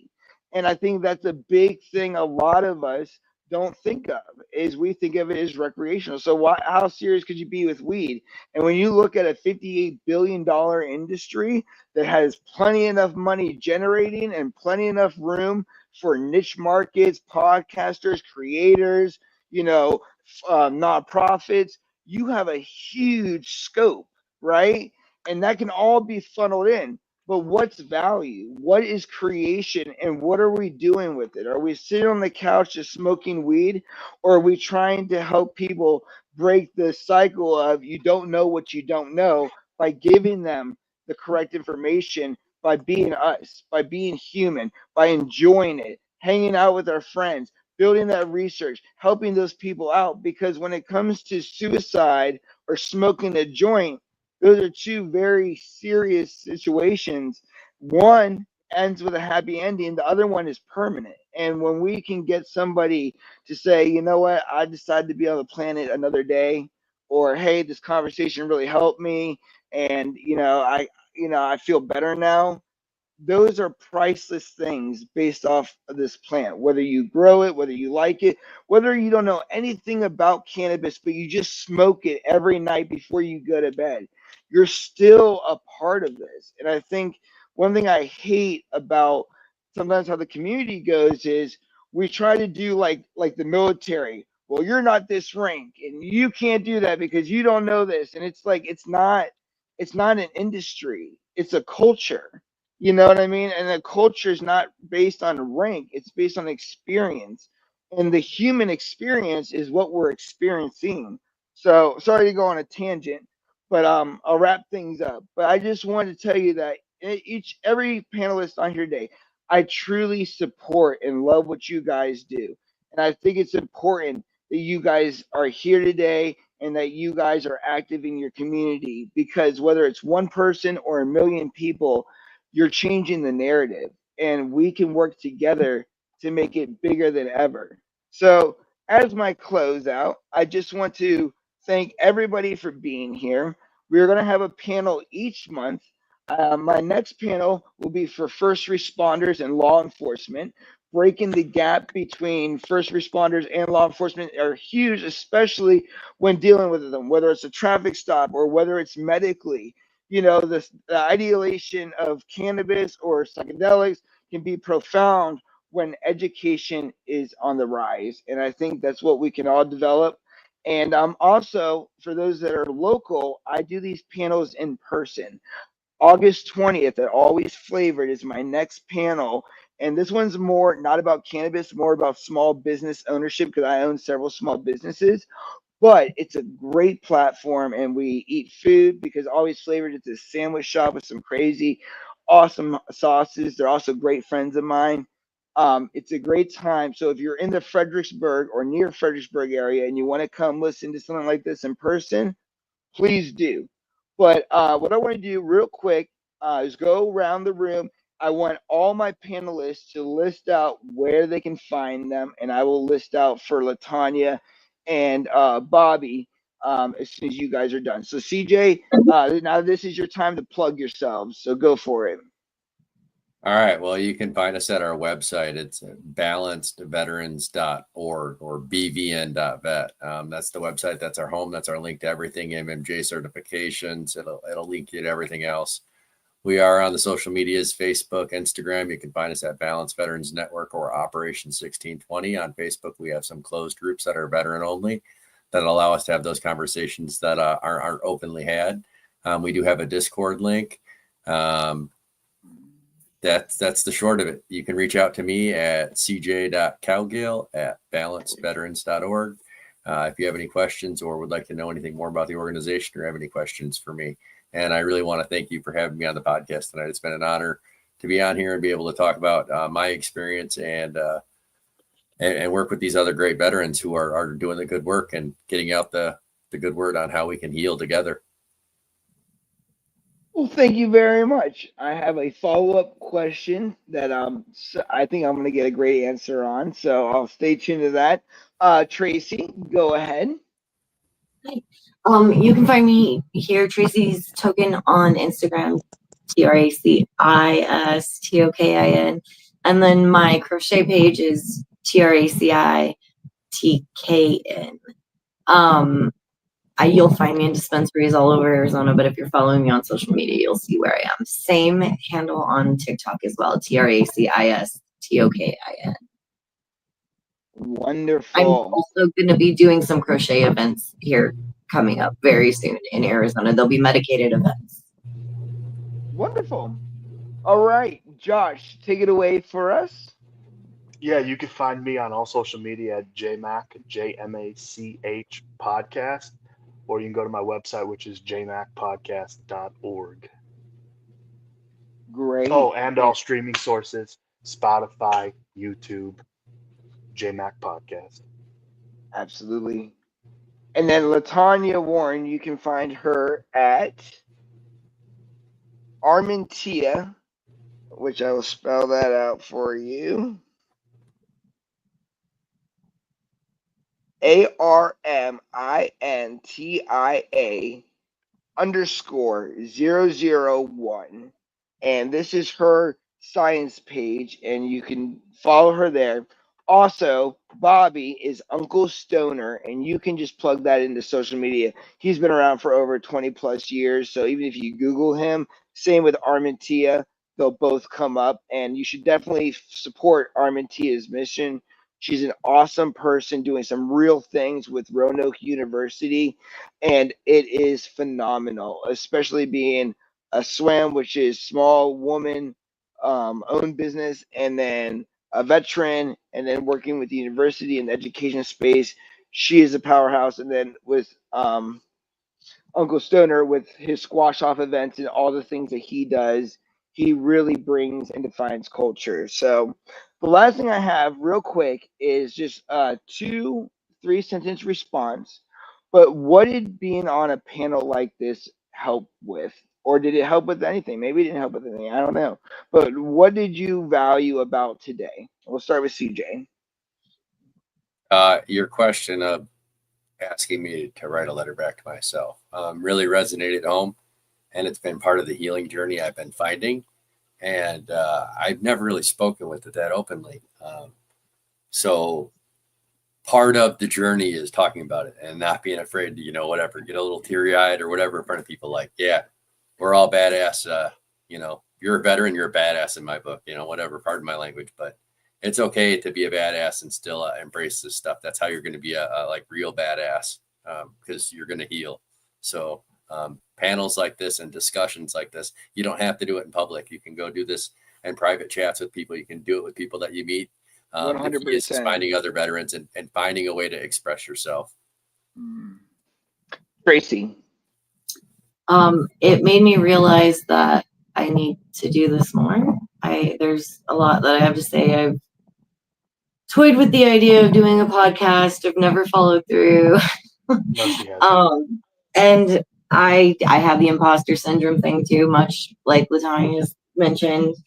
And then I think being a female in the cannabis industry in general, especially in Arizona, I don't know how it is in other states, whenever things go recreational, they tend to go more to like the party side of things, where it's more young girls in bikinis than educated women speaking on the medicine and the plant power. So I think just being a female in front of people with a brain talking about things, like we're here and we need to speak up. Wonderful. Josh. It has helped with my communication skills, shows me where I have room for improvement. It also has helped broaden my thought process, being able to hear other panelists' opinions, life concerns, comments. And just watching you host this has shown me some growth, gave me some ideas on where I can implement similar things and how we can all grow together. Yeah, and if there's any like takeaways or any questions you have, feel free to reach out to me. I'm always an open book with sharing my knowledge. I think it's important that we grow together, and you know, if there's something that you like and just have a few questions on, I'd always be happy to answer. So I think that's really awesome, and thank you. I take that as a compliment. Appreciate you. Awesome, guys. Well, this concludes the Cannabis and Veterans Mental Health Panel. And I am very, very excited because I've waited weeks for this. And I almost get as much excitement as being on the panel, just hosting it. And I just really enjoy myself. So I want to thank everybody again. Have a beautiful Saturday. And we will see you very soon next week on Wednesday. A podcast. I need all my panelists to jump on my calendar and let's pick a date to get you guys on the 2 to 3 hour session. But guys, it's been a beautiful night. Have a wonderful day. Peace out, panelists. Stay on. Don't leave.